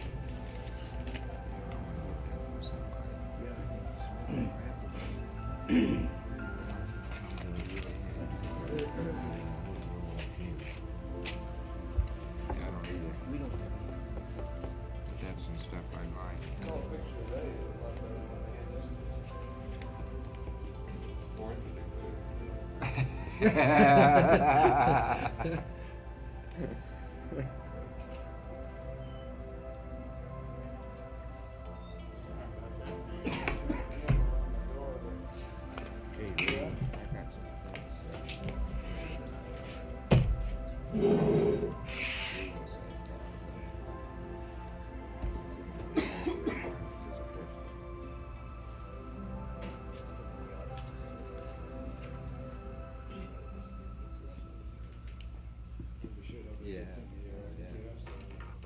It's gonna be hard to do when I watch the action.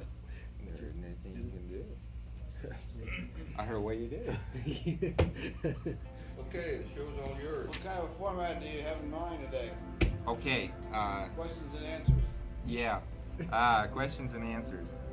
I guess we ought to, for the tape, identify this Dr. Berry and for the medical debriefing, and I'll try and ask most of the questions. If people have some here, we'll try and hand them in that way. If they're not, will you identify yourself? And I think they can identify you guys' voices pretty well already on the tape, so there shouldn't be any problem with the tape thing. Chuck, I think we're going to have to peek up those mics. They're not loud enough? It's a little down, yeah. Mr. Bernhardt. Where is he? I'll take care of it. Probably outside, I guess. Can you get him to turn them up some? Well, We can yell for a while here if it'll help, and then we can get them to turn them up some. give us a test count. You just speak up loud. 1, 2, 3, 4, 5, 5, 4, 3, 2, 1. I think it's coming out of those. Is that where it's coming from there? Oh, Craig will get somebody in. Ah, They got Tom. Try it again. 1, 2, 3, 4, 5, 5, 4, 3, 2, 1. Test out. Sounding better, it's way down. Ah. I think the knob's wrong on this.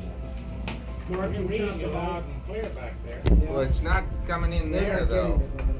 They're They're not getting it in there. Okay. We can hear them great, but they're not hearing us very well. We're hearing both of you real fine back there. They want that mic turned on. Yes, inside. Inside. The speaker, not the mic. Okay. It's better whatever they did. I set it on the minimum setting in here instead of the max. The max seems to be me and vice versa. Oh, really? Hey, that's a lot better. Okay, that did it. Okay. It's labeled wrong. They're just screwed up in That's there. too much. Yeah. Yeah, we can hear you loud and clear now. It's great. Okay, that's good. Okay. Beautiful. Good show. Okay.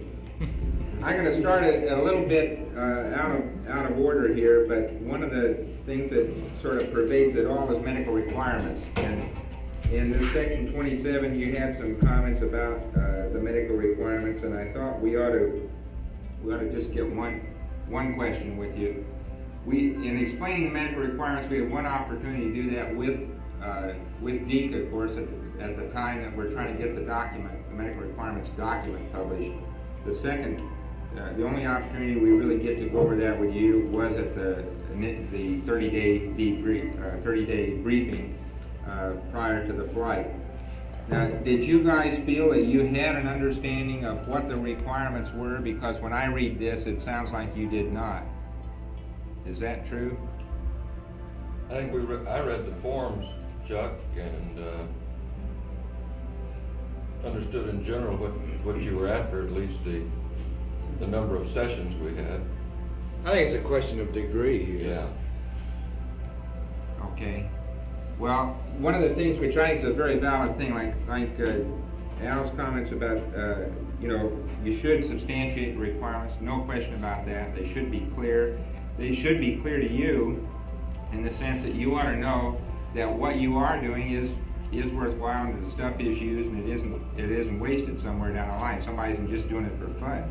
Yeah. And we try, that's something we try to iron out pretty hard in our own house, and one of the things I'd like to do is if you guys end up at sometime before the end of the quarantine period here and have some time, we ought to have that data together by then, and then prior to the time that we end up getting you out, if you've got an hour sometime, we might be able to go over with you and show you, here's what we saw with you and with the lab data and the whole bit, and say, because it's very hard to get back together again after you get out of here to do that sort of thing. Everybody says they'd like to know what happened to them. We could do that to you in here and tell you that, and here are the samples that were used to do that, so you have some idea, understanding about how that happened. Would that be worthwhile to you? Yeah, the comment was made not from a point of view, a specific complaint about our flight, but just, I think, a continuing understanding between the two directorates. We agree.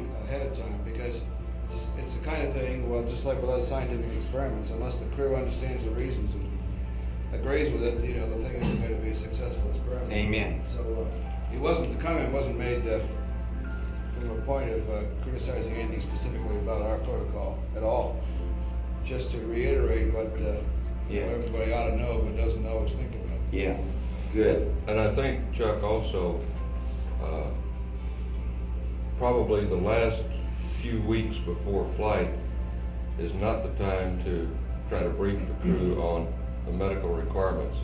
At that time, their thoughts are quite a bit on other things, and perhaps it needs to come earlier than that. That's a good point. I think each one of us is concerned with ourselves medically, as the medical effects, the physiology of flight, et cetera, et cetera. But the last few weeks, you just can't get yourself cranked up to really think about those things, except for the things that are going to happen to you, so you can be mentally prepared for it. Right. I think I may have precipitated that comment, at least when we got to that area and started that, about, and I guess it really wasn't a complaint, Chuck, as much as just a statement that it's a drag, going through collecting urine for 24 hours and so forth. And, no question. I just wanted to toss it in that you sure hope that it's worthwhile, and I think it would be interesting to sit down and see what you're really doing with all that. Good. I think that's really needed, because we're trying to do that right now with the Skylab crews, to tell you what we really know about what happens to man, what we know from the Russian side of the thing as to what's happened on even their longer one, put the thing together and say, here's what we don't know and why we need to know it. Well, I think we understood, or I understood your need to work out the total body water bit, but the actual mechanics of how that fit into a 24-hour urine collection 6 times and all the blood drawing and how that all fit into the picture, the theoretical picture you were painting for us, I never understood that. Good, okay. Fair enough. I think everybody understands all these things. Why don't we make a specific recommendation at this point? Now, all the flight crews have a training plan which is set up about the time that the flight crews are designated. It includes all kinds of things on the simulators and scientific briefings and everything else. And why wouldn't the best way to do it would actually to schedule the time for medical briefings early in the training program? Because I think if you all, conversely, if you all feel that the experiment's worthwhile doing, you want to get your protocol settled early in the game, so you have all the equipment or whatever you need. Amen. Ready, so that it will be a satisfactory test. So I would suggest that maybe sometime something be scheduled in the crew training program early in the game. Yeah. And I should think it becomes one of those things you've got to check off, like systems briefings and everything else. And I should think that briefing should consist of a bit of the theoretical thing you're trying to do, followed by the mechanics and the protocol. Of what that means to you. Yeah, that's right. The mechanics of how you go about doing it, and the number of punctures, and where you're going to do it, and how many urine samples, and this sort of thing. Great. Just so the guys understand. Great. Okay, will do. I think that's great. I'd like to go back and pick up one then on the exercise area. You mentioned this in the debrief, and you mentioned it again in the yesterday. But can you give me some idea? Now, you said you missed, as I remember the debriefing statements here, you commented that you missed one day on the way out and one day on the way back. And can you say what you did in time, what the exercise consisted of, what you did roughly in time? I know you won't know to the minute or second or anything, but as roughly as you can. And then if you have any idea, did you try and judge what you did as far as, did you try and get a heart rate increase, or did you try and judge your exercise level in any way? And this is particularly important for us in trying to separate out the effects that are different between the two of you who are on the surface versus Stu, who was in the spacecraft all the time. So we want to keep that, we want to get that straight if we can. Could you just sort of brief the exercises to the way you did it? Maybe each of you have to do it because you probably did it differently. But what we were shooting for was about a 10-minute period per day, exclusive of the 2 days of lunar surface activity for the two of us. And Stu was going to try to get about a 10-minute period per day for including those days. The method of exercise during the 10-minute period was to use this exergym device, which we have, and to operate that in such a fashion that the old, what they call the big four, where you start out with your legs and your feet in two loops and your hands controlling the friction device from a crouch position to a full stretch out, and do that several times. Then hold the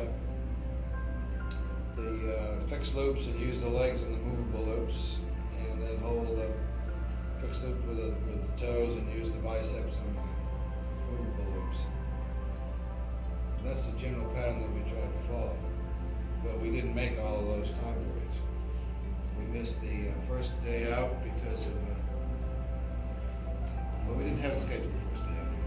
Well, it was in the flight plan, but we hadn't. I don't think anybody's going to exercise the first day anyway. No. Yeah. In fact, it should never have been in the flight plan to exercise the first day. Pretty hard to get that in that first day. I don't see how you had a problem do with the docking probe, so that was it. You don't really need it in that first day anyway. Pardon? You don't really need it in that first day. Well, in retrospect, I think that it would probably have alleviated some of the sore back muscles that first day if we'd gone ahead and done it. In my case, anyhow. It was kind of like one of those things where they said, okay, you want to exercise, you put it in the flight plan. I said, yeah, we've got to have it in the flight plan, we won't do it. Where are we going to put it? I said, put it in before lunch every day, before the mid-meal every day, and that's how it got in there. Okay. Now you said exergym, or is it the exergenie?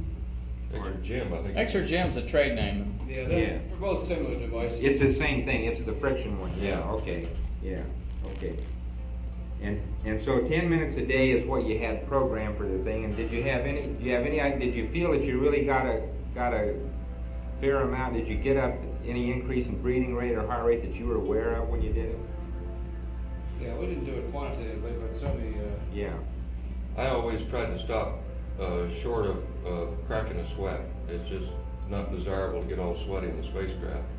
And I felt like I was pulling it somewhere around 10 to 15 minutes. I could feel the heart rate going up and the breathing going up, but I would never do it to the point of a sweat. And it's not a vigorous exercise, it's more of a tension exercise. We put enough load on it where it was a hard pull, but a slow pull. Stu, did yours go about that same way then for the whole time, even when you were alone? No, I'd like to just summarize exercise. In my case, I probably didn't exercise as much in retrospect as I would have if I were doing it again, for various and sundry reasons. One is, you know, you don't feel a need for the exercise. You just got to say, well, I'm gonna go do this. And there were a couple of times that we got out the, it says exercise period, so we got out the exerciser, and Alan Ed'd have at it, and I'd be doing something, or I'd say, well, I'll put it over here and I'll get to it in a minute. And then I know on one occasion, several hours later, I finally got around to getting it and doing some exercise on it.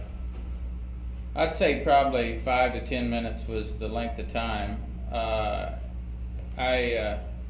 I would strain pretty hard. I didn't work up a sweat, but you know, you use this thing, you can use it about any way you want. You can drag them through the ropes, or it's really designed to where you hold and do an isometric first, and then go right from the isometric into the isotonic, and you get the whole smear. So I'd hold pressure on the thing and strain against it, and you know, you can strain as little or as hard as you want, but I'd strain reasonably hard and then relax the tension and pull it up. But I'm trying to think. I'm sure that I missed one exercise period on the way out completely that Al and Ed got in. I did no exercise at all in lunar orbit. Thinking of the extra gym was never even crossed my mind for those 2 days. And then in preparation for entry, I said, boy, I'm really going to hit that on the way home. As it turned out, I barely got in the one exercise a day that we did on the way home. So I would say overall, I'm sure I didn't hit the extra gym as much as I probably should have. Okay.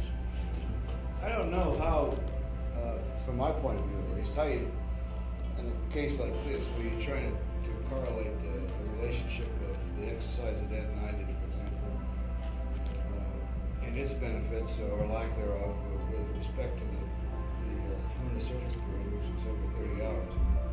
I just think the workload, the basic workload there alone is enough different to put that exercise thing down the noise level. That's its contribution down the noise level as far as the two of us are concerned. I think that's probably very right now, and I think that the thing we want to know is, you know, was Stu trying to make up for it in some way with exercise in the spacecraft? Because he obviously, I mean, there's no way he could make up for what you were doing on the lunar surface. He was trying to, but he had a real busy flight plan. Yeah, I don't think he could do it, and this is what I wanted to find out. Was he trying to do a lot more or something during that time? So. No, I wasn't.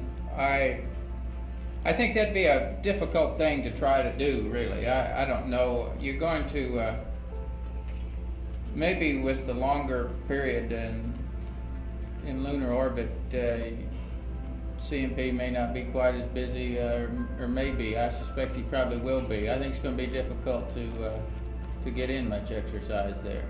But, no, I wasn't. It's going to vary between individuals. Yeah. So it's obvious that Stu's greater interests were in running the spacecraft, and for example, the B-23s took a lot of time, which you know, the ones that allowed it to. That was this is the kind of thing I'm talking about. That if you're going to get individuals to try to exercise and respond to exercise, then you're going to have to get to really explain the benefits or the crew as a result of that. Right. Because it really is an individual thing. That's right. And we haven't tried to set any numbers of times that you do anything or anything like that. And so I think we need to really carefully look at that as an area. Okay, Ed, while I added one that came up yesterday when you guys were talking about Myrtle, reminded me of the problems that you had in flight with the urine, kinking of the urine hose and so forth. How much time did you make a conscious effort in your own particular case, because this is important, trying to chase down your status post-flight here, of the time that you had the in-suit urine device on? Did you have it? Me? Well, yeah. It wasn't my hose, it was kinked, you know. Right. It was Al's. Yeah. I gather twice Al's was, is that right? Yeah. Apparently all the time. All the time. We, oh yeah. We had it on, I guess we have to look back on the transcript or look back over the flight plan to know when we took it off the first time. We all unsuited at the same time, which was about 6 hours, 7 hours into the flight, all right? Somewhere in there. And we put the UCTAs on PDI morning, and we took them off only when we got back to the spacecraft after docking. And it was on for those 2 periods only. And I never experienced any discomfort. I never had any problems whatsoever that we discussed pre-flight. No symptoms, no of any sort. Great. Well, it looks like, you know, we haven't had any, and you did well. How did you feel That's another one we might just get out of the way. On fluid intake, it sounds like you all thought the water was great, and so you were drinking well. Were you trying to force fluids? Were you trying to consciously force fluids? Yeah, I think You and Al. in my case anyhow, I tried to take a drink out of the water gun about every time I went by it. I did find that I preferred the juices to water, and surprisingly enough, as much as I did not care for the juices pre-flight, particularly, I didn't crave them or anything, we were drinking a couple of juices per meal a large portion of the time. I was. And in addition, taking a shot from the water gun about every time I'd go by it.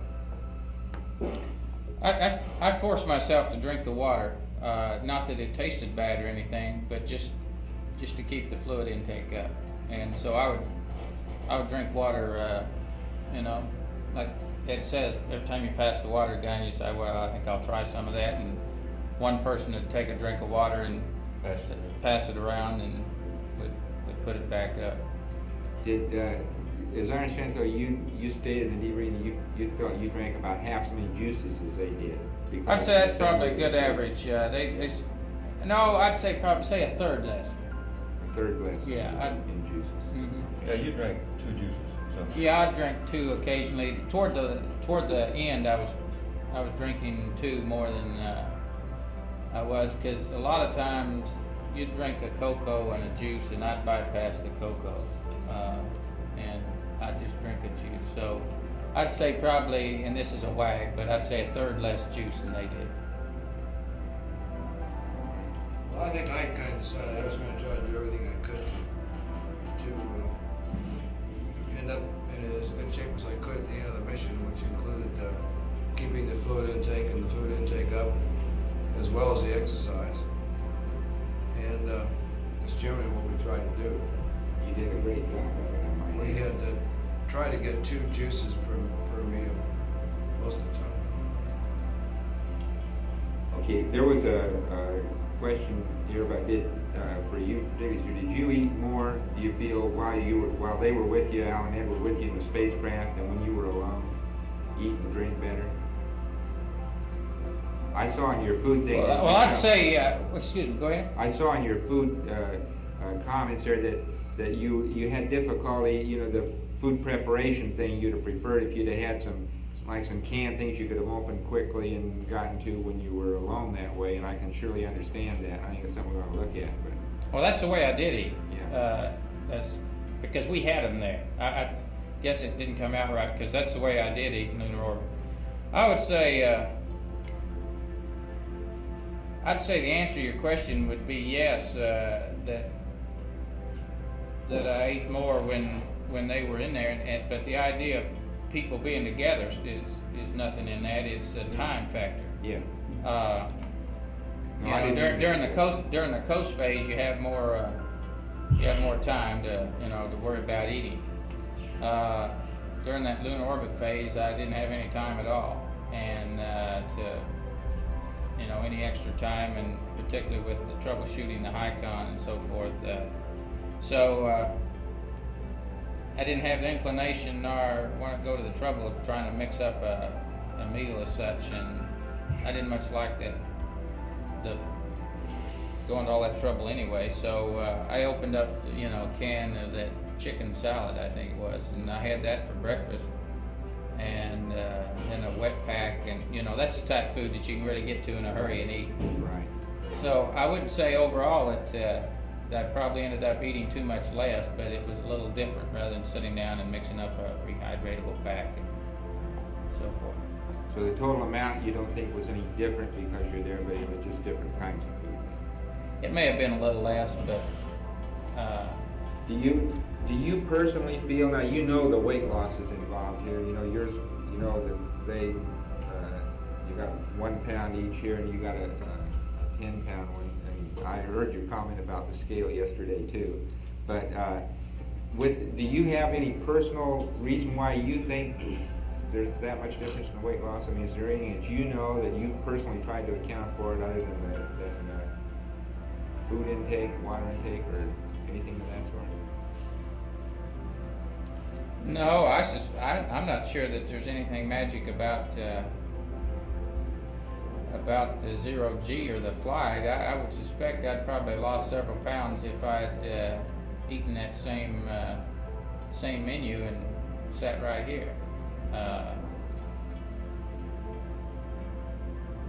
I probably think that I was 3 or 4 pounds overweight when I went into the flight. As a matter of fact, I'm not a big eater, and during most of the time you come up on training, I drink a can of Sago and a can of V8 juice for breakfast, and then I eat a sandwich for lunch, and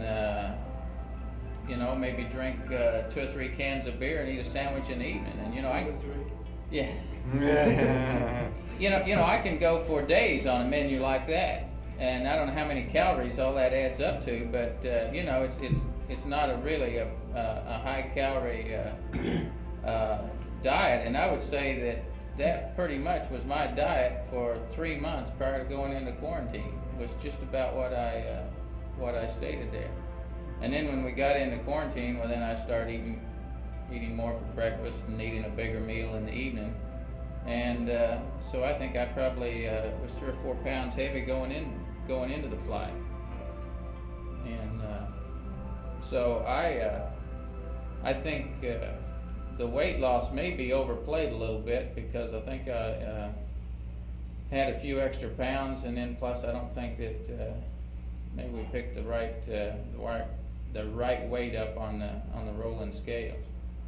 But that's neither here nor there, Well, we can probably show you something about that from when we get your lab material pulled together. I think we'd be able to give you a better handle on that as to whether it really was something that had to do with the 0G state or not. We hope we'll be able to do that.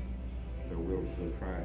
Well, if I could just add the general comment, which I think reflects the consensus here, the three of us, that with respect to the food in general, the type of food, the method by which it was packaged and so on, and the degree to which we liked or disliked it was primarily a function of the level of activity in the flight plan. That the business of going into the pantry and taking time to select foods and drinks and so on is fine during the quiet periods of coast. But things like spoon packages are good if the level of activity is not too high, but certainly if the level of activity is high. The wet packs and the cans, and that's about all you want to take time to fool with. I think this is a general comment that really reflects our consensus. It was a time-consuming part of the day to prepare meals, get them out of the food box, get them all laid out, cut all the tops off of them, get all the water into them, get them massaged, and go about eating. Get the pill back in there when you're through. It took a lot of time. It's an effort. You're right. And it's a lot easier to open up a can in a wet pack, and then you think it's a lot of trouble to even mix up the juice. But in that way you got your meal and you're through and you're on your way. Right.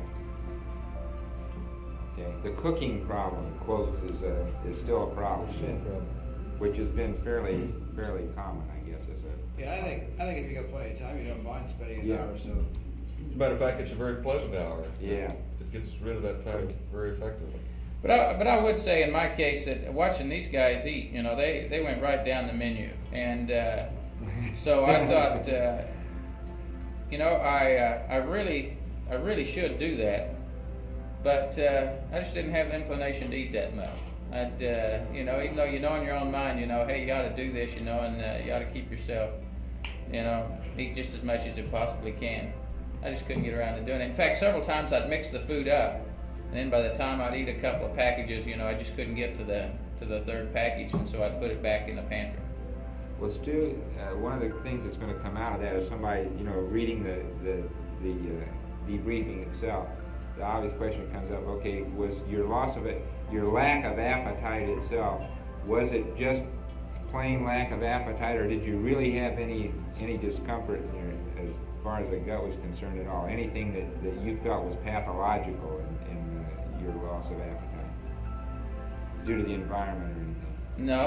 No, I don't think there's anything that like I say. I think it boils down to a lot of just too much food. If you bundle up one of those meals, and there's just too much there to eat. Were any of you ever thirsty in flight? Did You you were feel dry. thirst? Yeah, you were dry quite a bit. You know, you'd have a sensation of dryness, and you'd want, and water, you know, or juice would make you. Want some water? Yeah. Did you, while we're at it, we might just wipe out the water thing. Did you guys drink the water in your suits? EVA? I did. Yeah, drank all of his, I just drank about a third. About a third. On the first one, I don't know how much of mine I drank. I thought I emptied the bag, but apparently the walls of the bag got around the drink tube, and I didn't get it all out because it drained down around my neck during the sleep period. Okay. Okay. I had a leaky one also, which I took out 20 years. Okay, did you fill them up again then when you went out second EVA? And you drank about, you think you drank about a third of yours both I'd times? say, yeah, I didn't really stop to drink too much. Yeah. And I drank on mine the second EVA, and I can't remember whether I drank it all or not. If I didn't, there may be some still in it. Okay. All right. Hey, one other comment on while we're on that eating, before I forget it. We ran completely out of these bite-sized packages, you know, and to me that was the best thing we had. These little, you know, turkey sandwiches, cheese sandwiches, and that sort of thing.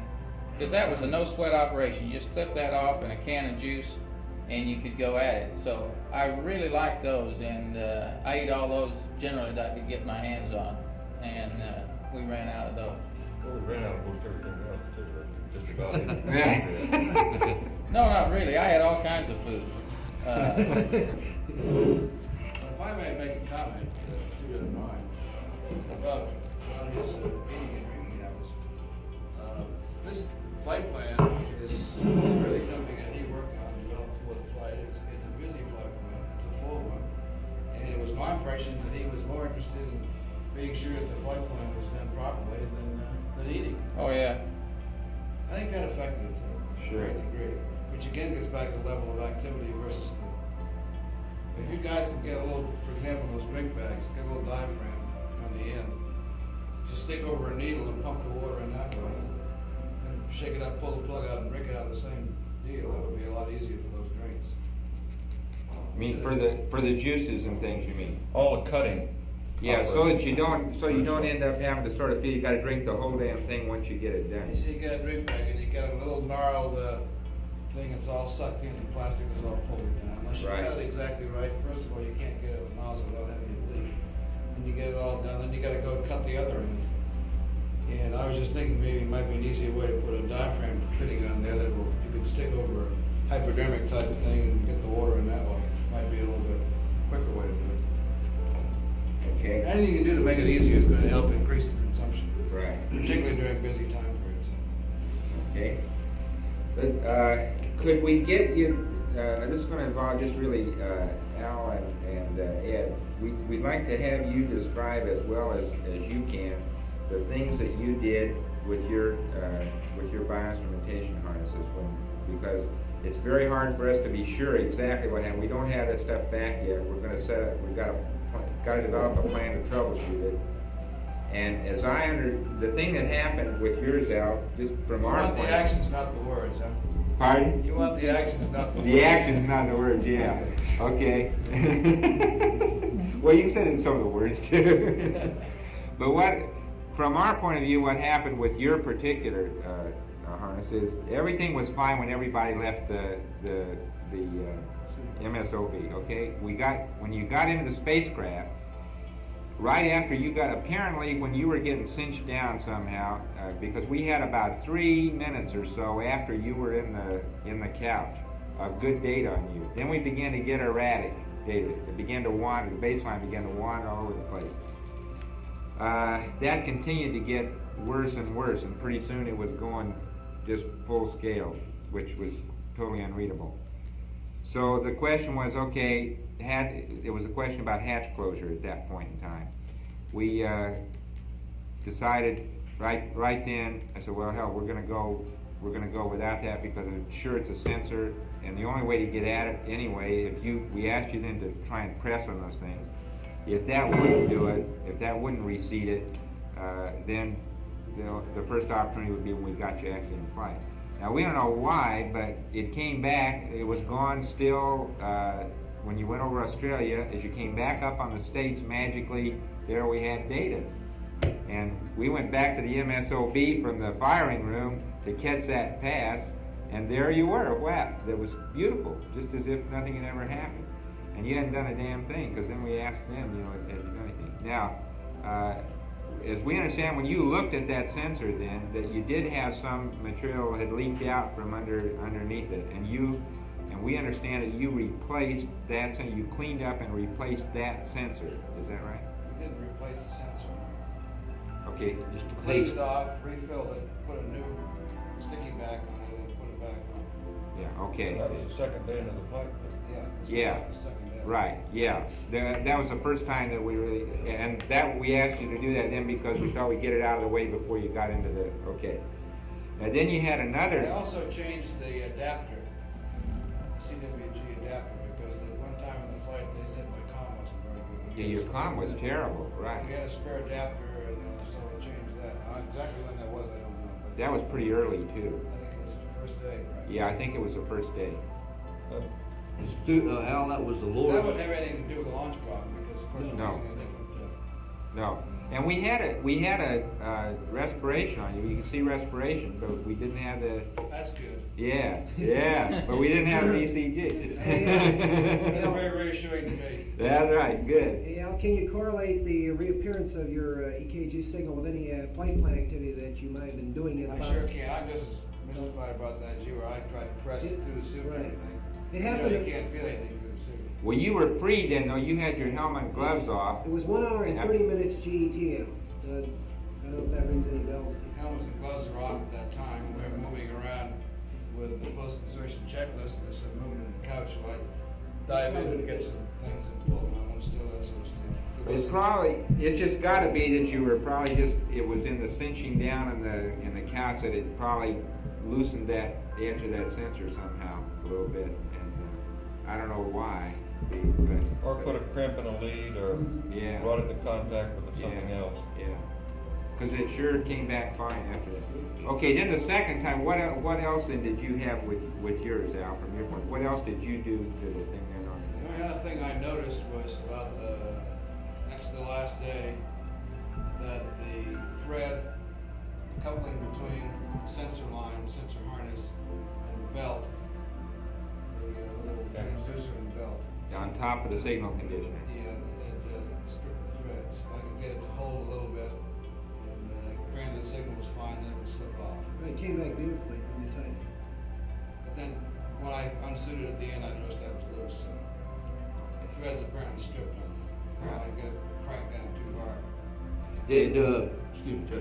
Did you routinely disconnect that connector at the signal conditioner for sleep or for bowel movements Not or for anything sleep, like that? for bowel movements and for swabbing down, cleaning up process. Anytime you pulled your clothes off, to either change clothes or put on the LCG or use the blue bags, what have you, we all undid those, I believe. Okay. And then you didn't replace anything. You didn't have to reseat any sensor after that. That was the only other thing you had was the That signal. was the only time I took a sensor off.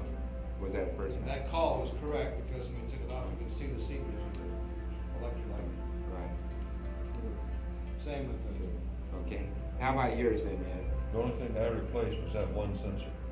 Which one? And it was, Did you the replace same. the whole sensor? I don't mean replace the sensor. We pulled it off, cleaned it out, refilled it with electrolyte, put it back on. Just the same outlet. Put a new donut, new sticky donut. Okay, you did not take the harness out of the kit and replace the whole thing. Okay, because we thought you had done that, and Well, you called and asked me that, but there wasn't time to do it, so we I'm took. glad you couldn't hear what we said when you guys said that. We took the chance that the real problem was simply the sensor and the electrolyte, and that's what it was. That's exactly what it We couldn't have picked the worst time for the standpoint timeline. was. Is that right? We were just getting ready to go into the limb, and boy, everybody's all asses and elbows and suits and underwear and gear and books and everything all over the place. And I was sitting there half dressed. I didn't want to go any further till we got a go on it. We couldn't get the high bit rate up, for you guys to look at. Right. And so, I remember there just that. wasn't any time left, so we changed that when I went ahead and dressed. Hey Ed, you know when you came up there though, the data, you gave us about 2 minutes when the high gain did lock on, and we got 2 minutes of data, and it still showed the loose sensor. Now, what did you do the second time? You came up, asked us how the data looked, and we said it looked poor. Yet we gave you no run of the suiting to change out the harness. I don't recall exactly the sequence of events. When I called and asked for you to check it, yeah. As far as I know, we did nothing after that except make sure everything was cinched down and went ahead and dressed. Didn't you do something with the fluid in there? Yeah, but I had already done it at that point. I changed the electrolyte. When I called and asked you guys to check it, I did nothing after that except just make sure everything was secure. Yeah, because you see, the first time you called, the data was poor, and that was the basis for the call to change out the whole harness, because you said, well, it wasn't that sensor, and we didn't have time to talk to you because LOS was coming up, so we said, go ahead and change out the whole thing. But whatever you did, they subsequently corrected it, because it came back beautifully, so we assumed you would just change out the whole harness. Sprinkle a little holy water on it. Yeah. Well, see, now that you mention it, I just can't remember precisely when we changed it, but I'm thinking that it was already changed at that point. Okay. Now, Ed, was this the lower stern? It was the lower stern. Same as Al. Same as Al's? Never did change. It was electrolyte that was Yeah, replaced. what I'm doing is taking it off by taking it off and cleaning it and Putting it back, just sticking it back. Okay. And you think you did that before LOS? Yeah. He probably did. What we're thinking now happened. Probably took a while for it to seat properly, and when he came around, it was good. Well, his stayed good then, and then we were having trouble with yours going in. You began to get this wandery baseline on yours again before after we got into the limit. So there was a question in our minds about it. Is there any way we could do to get that better? To make that better. We were trying to figure some way. Could you reach around when you were in the suit? Is there any way you could get at that thing if you took, like, after the EVA, if you ended up taking the helmet off? Could you get down into the suit here? You really have to have the upper torso garment, the upper part of the torso garment clear of the body in order to be able to feel that. In order to even feel There's no way you can definitely tell, even if the other guy goes through the back zipper and around in front. We tried that on the ground to see if you Really, could do that, and that's pretty hard to do. We found. The most you can do is press And after all that time quarantine, that's pretty dangerous too. Yeah. Depends on where his hands is. Okay. All right. Forget the EVA, just keep fooling with my sensor. You've got 2 hours to stop that. Okay.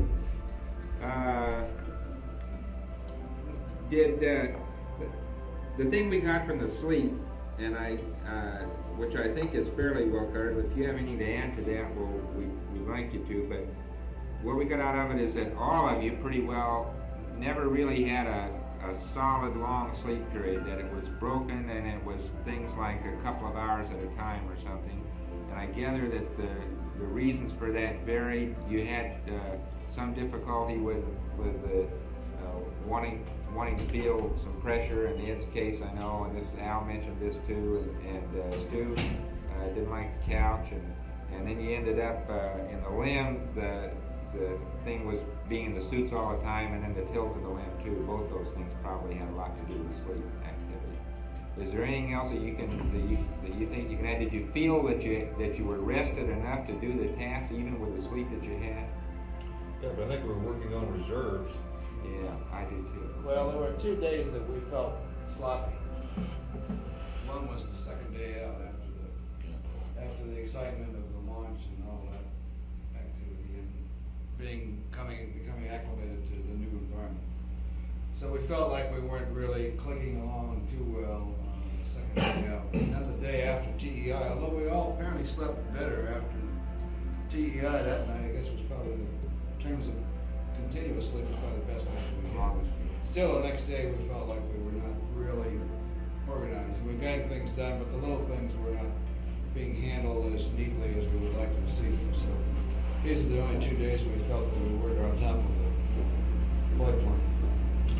I think, Chuck, I feel that for no longer than we work for 9 days, that you can get along on a fairly small amount of sleep, and just your reserves and your discipline and everything else makes you do the job properly. But in my case, I felt very strongly that I was on reserves, that physically I was going downhill, and it was of some concern to me that I wasn't getting enough sleep. I knew I wasn't getting enough sleep, and yet I felt fairly wide awake and alert on most of the days, except the 2 days I was talking about. But sleeping to me was a very insecure experience. Now, how do you mean insecure? You mean because of this wanting something fresh? Yeah, wanting to feel like you, the best I can say, feel like you were in a bed. Yeah. Wanting to feel some pressure or to be lying on something. It was a pleasant. Turn the tape recorder on. I still. I knew we'd get back to that. It was really a pleasant experience to be in 0G during the daytime, I thought. It wasn't quite so pleasant an experience at night. Well, did you feel, that brings up this thing, did you feel, I gather from Al's comments in particular, this business of using your legs and your feet to try and hang on to something, which has been described by other guys too at some length. Did you have a feeling that was the cause of this muscle business in your back more than, because you know that's been described and they've never been able to really put a handle on why they felt they had that. They've had this sort of a feeling that if they could just stretch that real good, it'd be great. You think that it is due to the fact that were trying to lock onto something? Yeah, that's what I analyzed it after the first couple of days. I think we discussed it, as a matter of fact. And so we started exercising and then deliberately take time out to relax, not only during the sleep period, but also try to adapt ourselves to a relaxed state during the awake periods in the seats or in the optics or in the tunnel or something. And after the second day, it kind of went away. Yeah, that small of the back problem was gone after a couple of days. Wow. And in fact, I was kind of surprised at that. Woke up that first morning, and my back had bothered me during the night. And I didn't realize that Al and Ed's back was bothering him at that time too, you know. And I said, you know, I really didn't get that much sleep, but this sounds crazy as all hell, because I can lay on that big fine king-size bed at the house, and if I get a lot of sleep, you know, if I lay there for say 10 or 11 hours, why the small of my back bothers me. Sure. And I said to these guys, I said, hey, this is crazy. I didn't sleep that much last night, but my back feels just like I'd got about 11 hours sleep. And they said, well, mine does too. And then, you know, then we got to talking about it. And but it was there, and it was very conscious to me that first night. In fact, I thought probably my back kept me from going to sleep as much as the new environment, rather than the 0G, because I was always conscious of my back bothering me. Did you ever think about taking aspirin or anything to do anything with that? Did you? I never take aspirin at all. For the 8th thing? I think until the time we discussed it, I was convinced that the reason I was feeling bad in the back was just not urinating for so damn long during that hole. I wondered if you wouldn't think that. Yeah. I did think that. Yeah. And then after we started discussing it, I said, well, that may not be the problem, or if so, that's just part of the problem. Everybody's got it. Everybody's got it. Yeah. And I agree with Al that it has something to do with the way you try to use your feet to stabilize yourself. And I believe, although I couldn't see myself, I believe that when I was relaxing in the spacecraft in 0G, I was in a curved position. And it felt good to throw the shoulders back and straighten out, or to take the exergym and get some tension on those back muscles. Well, you tend to assume it's sort of like a fetal position. If you just totally relax, your legs will tend to float up and come up in a sort of a semi-seated position, and your hands would tend to float out about like this, and your back tends to bend some, so it tends to assume that kind of a position. If you just let all your muscles go, so you don't have any muscle go down. Oh, I tell you that one of the good things for that back too is just exactly that position. Just get yourself up like this. That's right. And I know that first night when my back was bothering me, I tried to sleep a good bit. I'd reach down and grab a hold of my booties, and I would lay there like that with pulling some pressure on my legs, and it would really help that small of your back. I found both things, either straighten it out to put some tension on the back muscles, or as Stu says, double on up and pull the other way. How about when you got back onto the carrier now and you got into a bed then for the first time back in a 1G environment? Did you have any feeling, did you have the feeling that you were real heavy, that you were sinking into the bed? Did you have that when you were on a table or anything, on the x-ray table or anything of that sort? None of you experienced that. How about weight of clothes? Did you have a feeling that your pants were too heavy or they were falling or anything like that when you first got back? Only thing I can remember about laying down on the bunk was it was a good relief to be able to lay on your stomach. You know, I generally, I don't know which way I sleep most, back or stomach or what, but you know, I always had the impression, no matter in what position you are in the spacecraft, you're on your back. And so I remember thinking of that. The first thing I laid down in the bunk was I stretched out on my back, and I thought, gee, I've been this way for 9 days. I think I'll turn over. So I rolled over on my stomach. It felt pretty good. Hey, did any of you have any dreams at all? Did you ever dream in flight at all? I did, but I couldn't for the life of me recall. Well, that doesn't matter. Yeah, I had dreams. But you did have dream activity at least. Yeah. Yeah, I think of that heavy feeling, Chuck. The only time I noticed it was after we had landed. We were still in the spacecraft. We unstrapped, and the spacecraft was bobbing around a little bit, but not too much. Got down the LEB right away, and the first couple of steps, combination of the rocket and the spacecraft and being in 1G again, for perhaps, I don't know, 30 seconds. No more than that, certainly. That was my experience, too. And I started doing some deep bends right away for, maybe 10, 12 of those babies, and I was right back at home again and continued to feel that way. No muscle soreness, no feeling heaviness or anything from there on out. Did you, this feeling that you experienced when you first went down the LEB, was that all over, or was that just heaviness in the legs, or did you just feel heavy all over for a few seconds? Heavy all over. Just all over. How about when you first got some G on re-entry? Did you have a sensation that you had a lot more G than you were really registering? Did you go through that? I don't remember anything over 2G. Was I supposed to? Of course, these two guys were. You don't, huh? He's like that. No, everybody else is done. No, I think you become very sensitive to G, like even ullage on in the spacecraft, you know, or well, that'd be just the only time you'd really feel a G would be the ullage, as well as the SPS engine, of course, you know. But on entry, certainly, you know, as you're going through 1G, it certainly doesn't seem like 1G. You're sensitive to the G. Since I wasn't quite as busy during that initial period as they were, I didn't have tracking tasks to keep me occupied. I probably felt it more, or was conscious of it more than they were, and it felt to me like one hell of a load. In particular, my one task was to be watching the time, and I couldn't get my arm up to see the watching until after peak G let off. And then about 4 or 5G, I could pull my arm up and take a look at it. And I had the same sensation that Al did.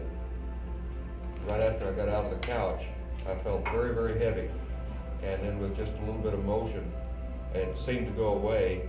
And I'd say it kind of described a very sharp rise, the return to normal, a very sharp rise, and then an asymptotic to 1G, because I still stumbled a couple of times getting out of the helicopter. But I felt fine, except I just didn't have the sureness of footing that I would like to have. But that didn't last as far as footing. You know, that's an interesting thing that the Russians had after their 18-day flight. They had some real marked mobility problems that lasted for days, and you didn't have.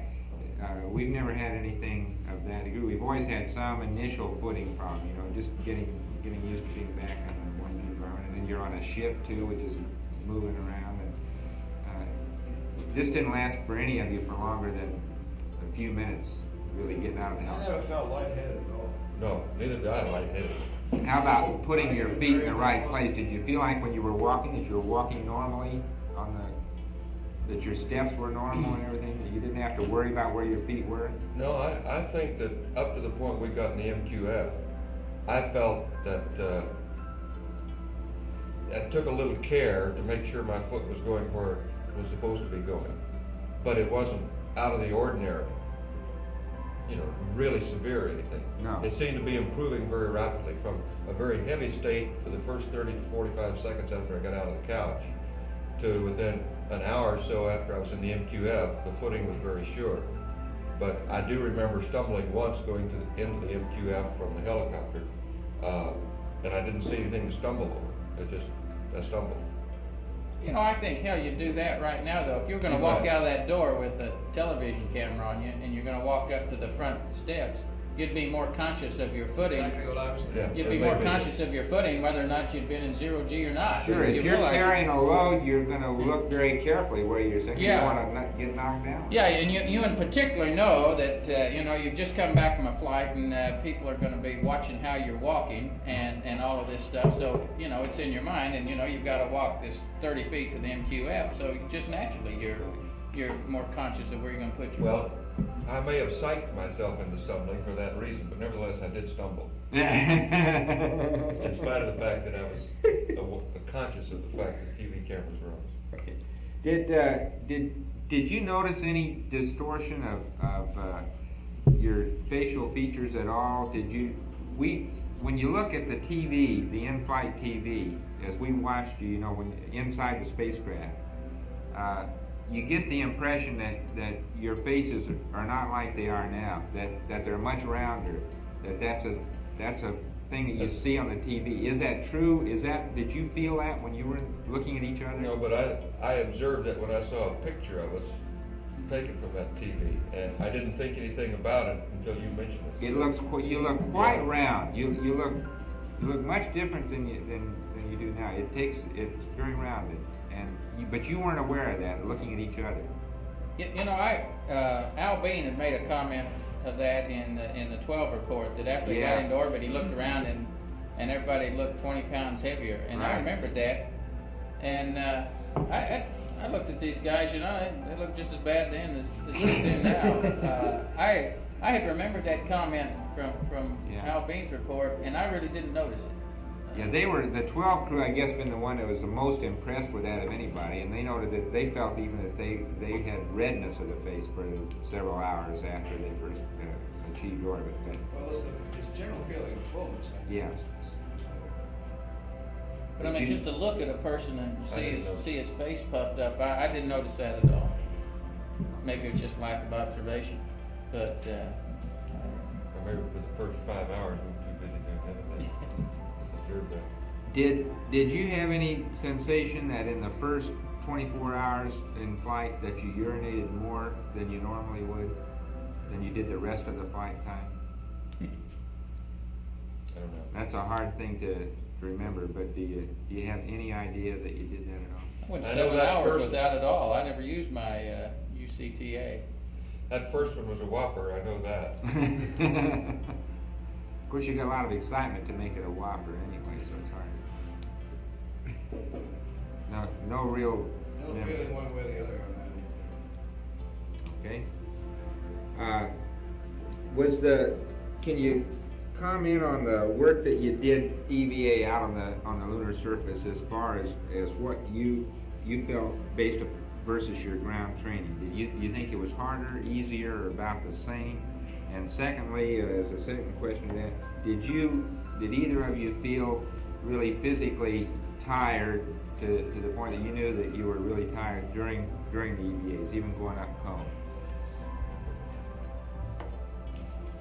I felt, of course, it was an order of magnitude easier than 1G training. Just no comparison at all, as we expected it to be. And as far as being tired, I think I had already made up my mind that I did not want to sweat on the moon. That I was going to keep the water up and I was going to keep rested enough so that I didn't sweat for consumables and for fatigue purposes. So I never really felt tired. I did feel occasionally that I was approaching the point where I'd have to have more cooling or take a break. But it wasn't because of a tired feeling, it was the desire to program and plan consumables the way we wanted to. And not be hot. So I felt in my mind that I was stopping short of the point of fatigue as a direct plan, not wanting to use up consumables. How about you? Well, it's kind of hard to equate the pre-flight stuff with flight stuff. First place, you're not using an LCG in the pre-flight stuff, and you're lifting essentially 1G pieces of equipment around someone. So it's pretty hard to equate the two in my mind as to whether it was harder or easier in flight from the standpoint of the total work output. But certainly, standpoint of ease of mobility and so on, as Ed says, it's a lot easier to get around. I think you travel a lot faster and easier on the lunar surface as a general comment. EVA 1, I did not feel uncomfortable at any time at all. EVA 2, I think the fact that I was aware of the workload was manifested primarily in the respiration rate as opposed to anything else. I didn't feel as though body heat was going up too much. The deep body heat was going up too much. I think this is primarily because of the circulating fluid in the LCG. And I was not aware of any profuse sweating, just a little faint tinge of sweating, blush, whatever you want to call it. It was when I went to the medium flow on the water. So I think, and of course, you're not really aware of increasing heart rate either, unless you specifically stop and measure it somewhere. So I think to me, the thing that was most obvious about the increased workload was the respiration rate. And at times I think we suggested climbing the steepest grade of the crater that cone that we stop and take a rest, and you all suggest that. Right. But the standpoint of being tired to the degree where I didn't want to press on after a short rest period, no, I didn't feel that at any time until after the 2 days was over and we were back in the command temperature. Never really felt like I was behind the power curve as far as the total workload was concerned. Well, we'll try and give you some firm feeling for what happened with your EVAs when we do this later. You know, we can show you actually what you know, you did have some times where you both got heart rates that were up in the 150 area. You and this is why we felt, and your respiratory rates were very audible, and we didn't have a respiration trace on you at that time, as you know, but you did have very audible respiratory rates, and it was obvious that you were increasing those. And Al, I think you began to store, I think the thing is you kept yours on men for a long time, and then when you did turn up to medium flow, you just left it there a short period of time, and it didn't kick your rate down as much because you still were maintaining some of that heat in there. Now, it wasn't enough to make you sweat up here. And then when you started doing that, turning it on a little bit longer, each time it just settled right back down. You didn't have any trouble with it at all. But both of you came down very well. When you would rest, your rates dropped down. And that's contrary to what happened on 12, where they didn't drop down when they rested. And yours did very well. They just dropped. They come right on down as soon as you stop doing the activity. So do you have a feeling that you could have, you have a feeling, any recommendations about extending EVAs now? I mean, do you feel that it would be possible with proper consumables, of course, that it's physically possible to do that? I sure do. The thing that bothered me was the worrying about consumables. Knowing that we were getting a higher metabolic load, a higher heart rate, more oxygen consumption going up Cone Crater, and that I was spending more time on between minimum and intermediate cooling because we were deliberately rushing to try to make up time. I started worrying about consumables, and especially in the water and the oxygen. And I felt that was a limiting factor. I didn't feel that I was the limiting factor. Just the oxygen and the water I was consuming were bothering me. Well, we tried to give you the word that, you know, that you were pretty fat on consumables really at the time. We thought you were trying to save consumables, obviously. Yeah, we were. Yeah, and understandably so. And So we wanted you to know that you had enough and you could go to medium flow without really getting yourself in a hole was the thing we wanted you to know. And after you did that, I spent considerably more time on between minimum and intermediate flow. You did. Yeah. Right. So did Al. Yeah, you both did. Incidentally, I think that the comment is, like the comment about total workload with respect to the 2-day period. I wouldn't want to see a crew ever plan to do any more than they did in those 2 days. As far as I'm concerned, that's about as heavy a workload as anybody ought to do. Certainly, if you're going to go out for longer periods of EVA, you ought to allow longer periods of rest. and make sure somehow that they get the rest. Yeah. Just allowing the time doesn't necessarily assure rest. Well, tell me, if you had, you know, in the limb, I gather one of the things that you think would help, of course, would be getting out of the suit. That certainly would help if you could get out of the suit in the limb. No question about that. If you had something for sleep, would you take it? Would you guys have taken it in the limb if you had something for sleep? Do you think? I don't think so, because I don't know about Ed, but I certainly don't take that kind of medication here on the ground. It's an individual thing, quite obviously, and it just depends on. Try to do things as closely in space as you can to the ground environment is probably the way everybody would. Right. So if you have people to do that in the ground, it would help them. I'd prefer to see us use a more natural means of getting the sleep as opposed to an artificial means. You'd like to have something to sleep on, what you say. Back to that again. I think the suit's the big thing, as far as I was concerned. Yeah. It keeps coming up. Couldn't roll around, even you couldn't roll around in a hammock and the damn neck ring was hitting the back of the neck. Yeah. There was one thing, Chuck, about fatigue. The only thing that I felt fatigue, any muscle that I felt fatigue, was a darn hand muscle in the right hand because of the glove. Because you were fighting that glove. Yeah. And working the core tubes, unscrewing the core tubes. One of them I couldn't get by myself.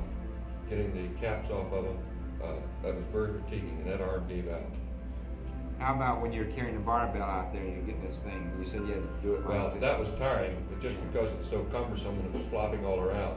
But I eventually put it across my arms like that, and just aside from the workload of carrying it out, it was no problem.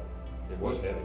Was the weight seemed different? Because you commented at the time, and it looked like you were having trouble getting out there with that thing. Was it the weight of it, or was it just the fact that it was vibrating, that it was sort of like a fishing rod? It was mostly the vibration of it, just the flopping of it. Flopping up and down. However, I think that it was heavier than I expected from the 1.6G mock-up. But we had never carried it that far in training, and I think we've made that recommendation that at least once the guys ought to carry it the whole way. The whole way. But it was primarily the flopping of those weights on the end that were giving me trouble. Okay. Let's get I gather that on this bowel movement thing that the preps and so forth, you had a good comment in there that went fairly well, and you all did the same thing we knew pre-flight anyway. Now, how did it work out though? And the thing, do you remember? Can you just tell us each one how you went? I gather Ed went almost to the end without having one, according to a comment. Yeah. Where did you go? When did Bet you? he didn't. I went to the morning of the 8th day. To the morning of the 8th day was the first one. And that's the only one, I assume. Yeah. I didn't plan it that way. What I wanted to do was to have one bowel movement before we went to the surface. Yeah, I remember. So that would take care of that period of time. And I went around with a bag on my fanny for about 12 hours, hoping I could do something, and never did. And at one point, I even wished that we had a laxative aboard to help me do that. I'm not sure whether that's a good idea or not, but it sure seemed like it at the time. And I was really concerned that I need to have a bowel movement while we're on the surface. And I got through that period, figured, well, we got it made. Be good to get back to the command module and use the bag, and I still couldn't. And it was till the 8th day, and that was a whopper. Did you ever get any cramps or anything with it? No You cramps, never had any gut nothing. disturbance at all?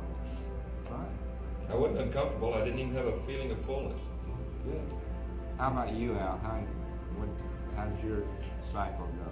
Well, I had 1.5 bags on the third day, I believe it was. And another bag on about the seventh day.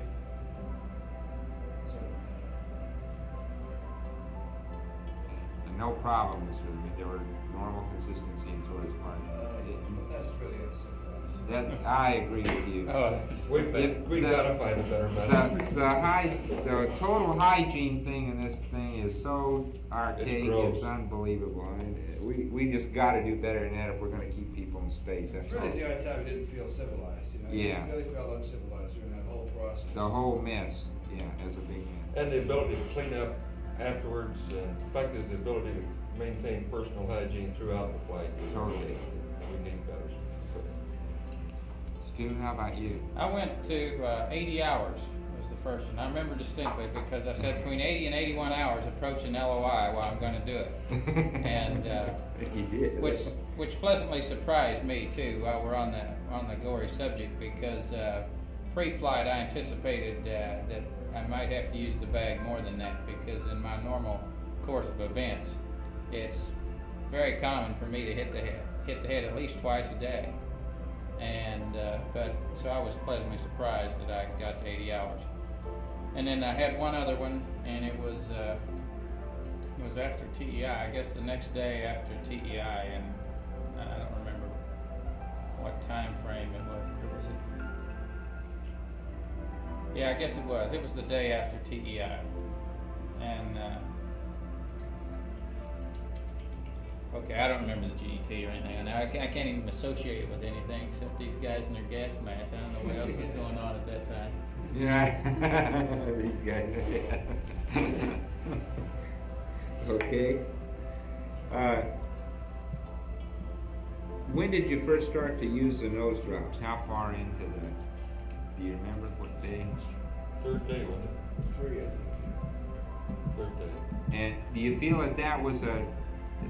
I'm a little bit confused about you're describing this fullness, and still, do you feel that this was a thing that was associated with this fullness that was due to the weightlessness, or do you think it was an oxygen effect, just due to the drying and so forth? And I never felt that dry, and at the time I thought it could have been either or both, and so I just treated it symptomatically with about 1 drop in each nostril, and it was completely effective for the next 10, 12 hours. well, you could hear it. This is fairly routine. You hear this in the guys' voices, and you know they're doing it. You know, you hear this full feeling that they have.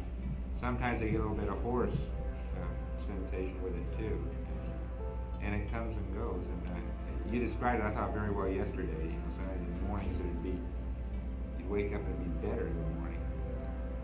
You know, well, Chuck. I don't know. This is kind of a subjective view.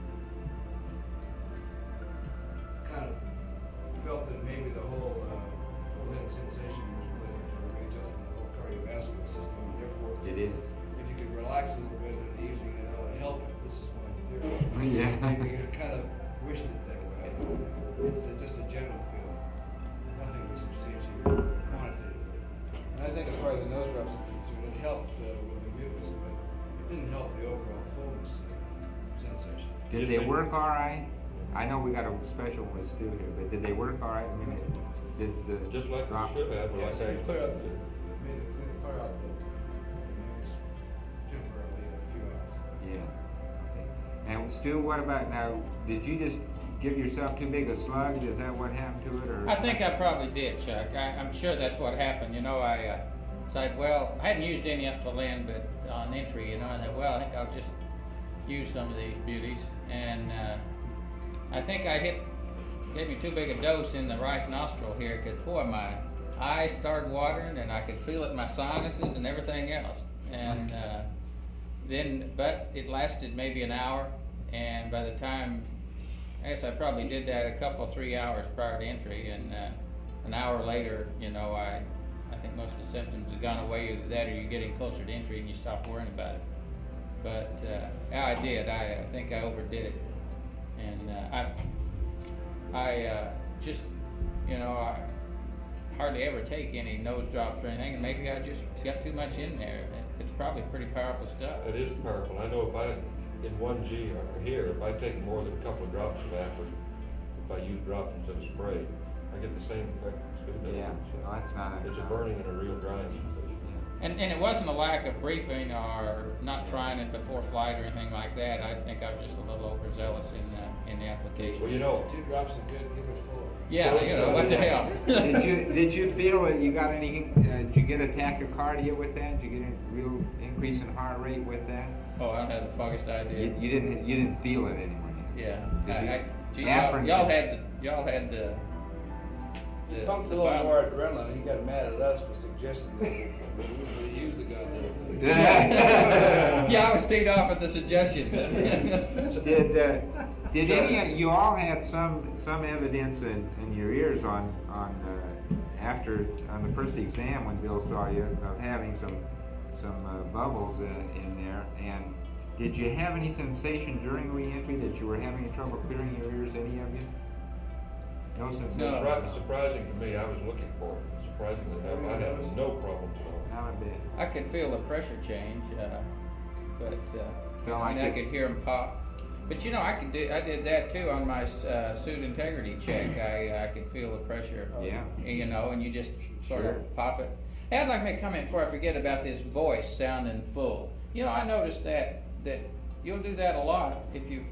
I think maybe it's because the atmosphere is dry, but if you're doing a lot of talking, and then you come on, and I would notice myself sounding full, and I say, gee, I'm sounding like that, and my head wasn't consciously full at all, but I could tell in my voice that I was sounding. Hear it in your voice. If you've been doing a lot of talking. Right. Well, that's true. If you do, you know, like if you end up just talking all the time, like if you end up here like in a session yesterday where you talked a lot during the DB, you may even have that kind of thing. If you just talk a lot during the day, you can have it.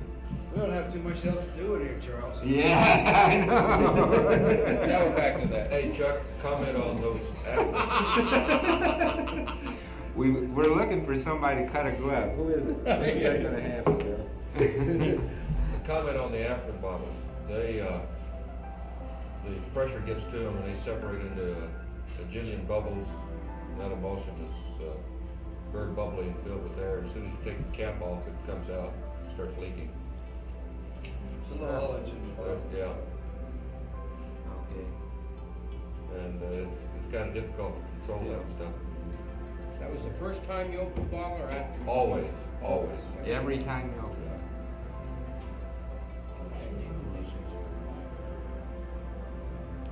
Okay, Clarence, what technique did you use for applying the nose drops? How did you put it in? Very gentle squeeze, trying to get just one drop at a time out. Just put the dropper up. Put it in there and hosed it. Just like we told him to. Yeah. Good boy, Red.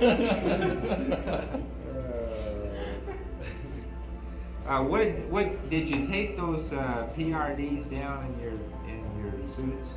Tape them? You'll never believe it, Charles. We had zipper pockets. You're kidding! It's unbelievable. They were there. We pulled out those coveralls and there were zippers on them. First time we'd seen zippers in the whole training cycle. I'll be Oh, so dead. they're not on the training suits, they're just on the flight suits. Just on is that flight. it? Okay. Well, how about that? Okay. What do you know? We had requested it way back and forgotten about that we made the official request. It was already in the bill and nobody knew about it.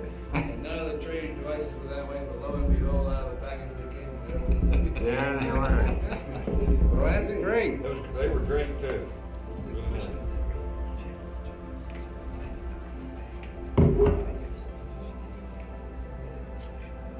Oh, okay.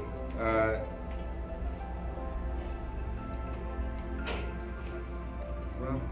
I don't understand where that is. Well, when you remove your PGAs, Al, is there a point in the checklist where we should include the removal of the PRDs back into your flight coveralls, or is that not there?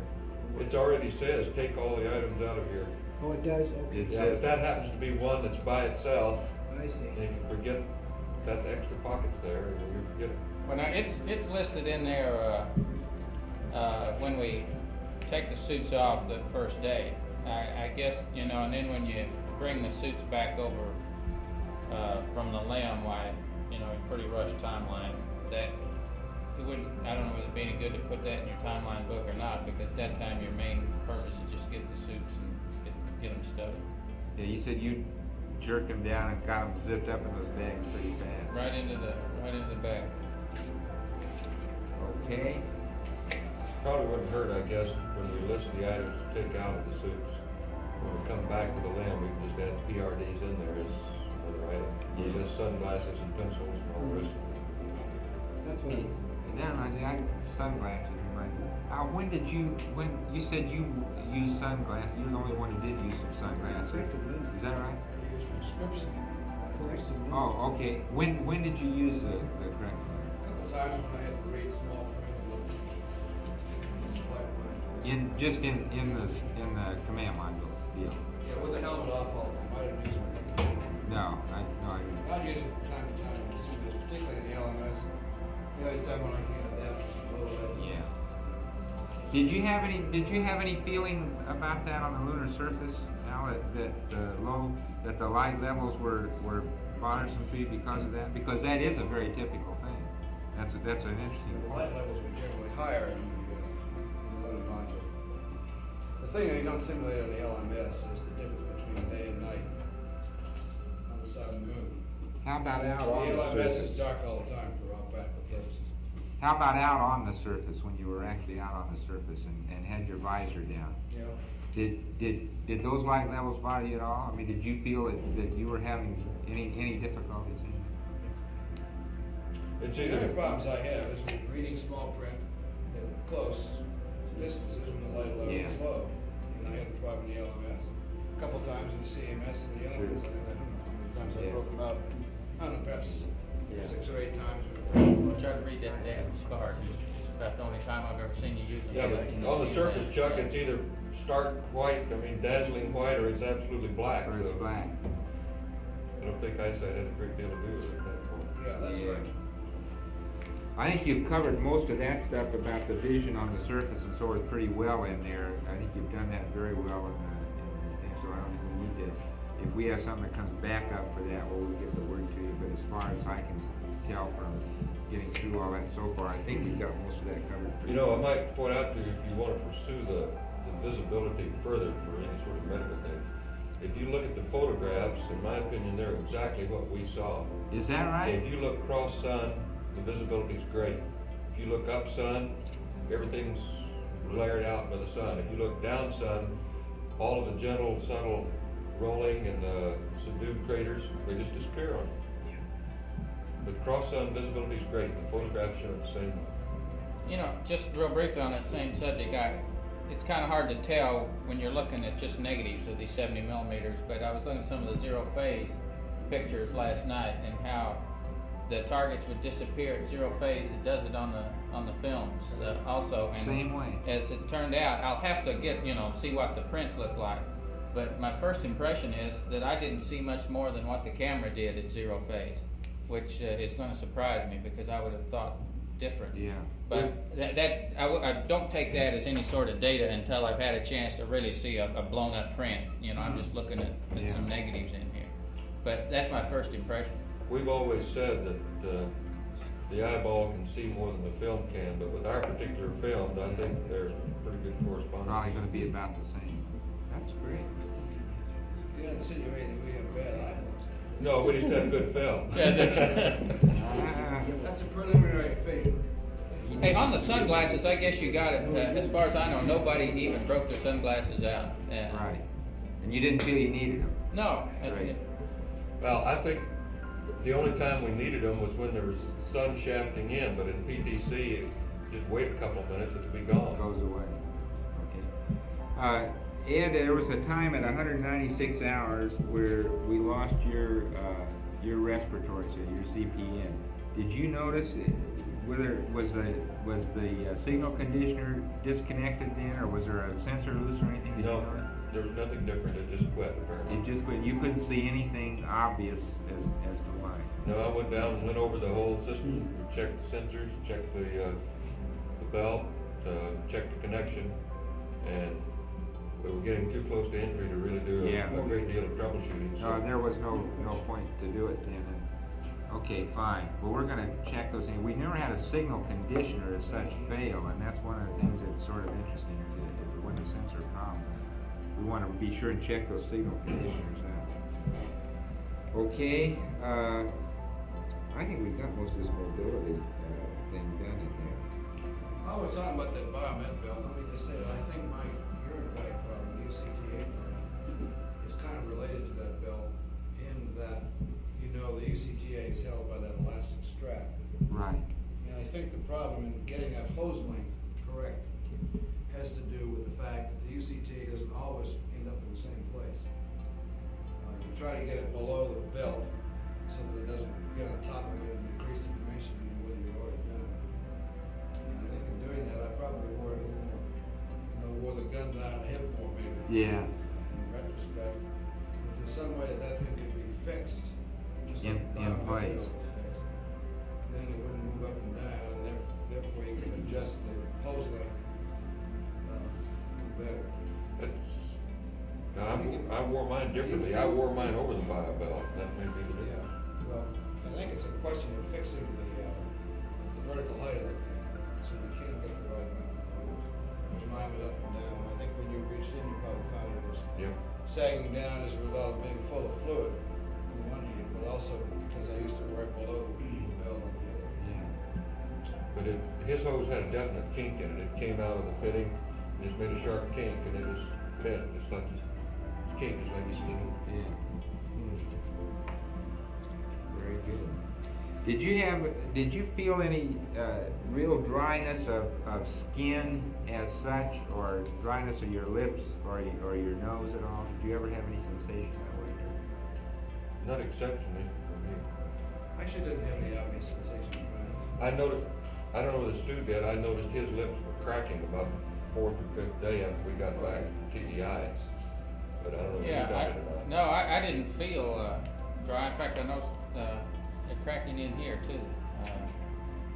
But no, I didn't feel any dryness particularly at all. Okay. I think we got these all covered. Did they talk to you about Phil Chapman wanted to tack on the light flash thing on the end of this thing here? Yeah. So once you tell him to come on in and let him get that out of the way then.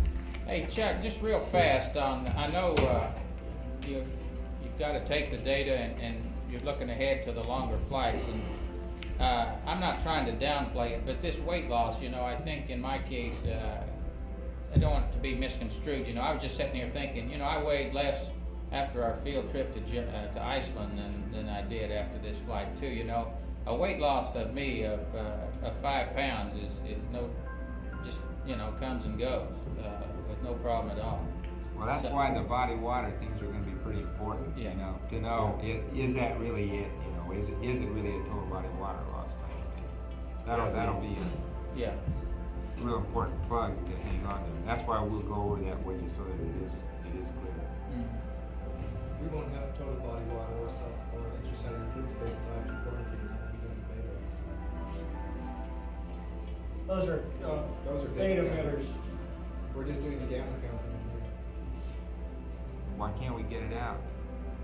Oh, we'll argue that with you later. We're just not equipped. Let's get it out. I'll talk with you later. There's a scientist. Let's go.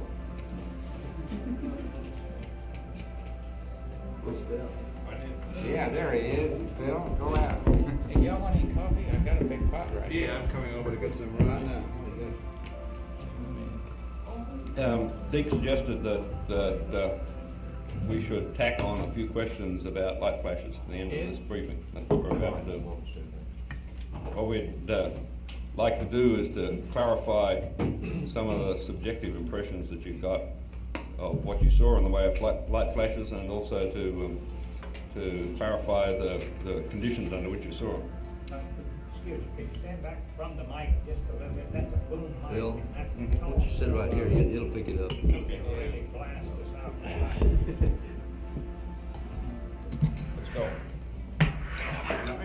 You need to get reasonably close to the mic. You should be right in the middle. Is there a way that the room could be dark? That the room could be dark. Yes. In a while. You know what, okay. The first question we got is the streaks that you saw. Were they a very sharp phenomenon, or were they rather diffuse, like fuzzy? The ones I saw were very sharp. There was no mistaking what it was. It was a streak so long, instantaneously disappeared. Yeah, I think that's correct. Both the single streak and the double shot appeared to be very clear to me. They were quite clear, and I think I made the comment over the loop that most of my streaks appeared to be on the periphery. And for the first several days, I got the impression that this direction was predominant. Later on, it appeared that I don't think I could get that good a pattern, but that was my first impression for the first couple of days. The next question is, was there any apparent direction of propagation? And could you tell it was coming from one side to the other, or was it just a flash?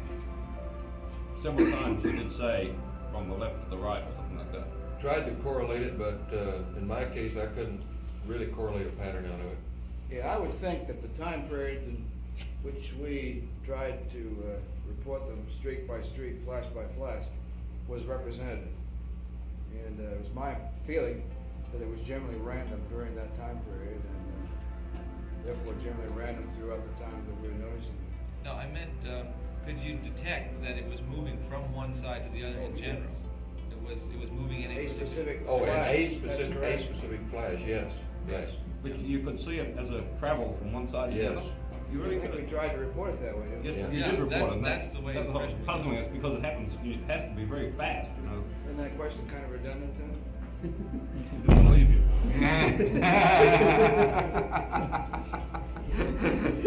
Was there some character to these flashes that had some aspect of direction? I mean, were they all the same rod shaped, or did they have a tail on them? Well, what I saw, what I reported as a streak was simply that. Now, maybe the way we determined the direction subconsciously was that it was a ball of light moving in a direction, leaving a tail.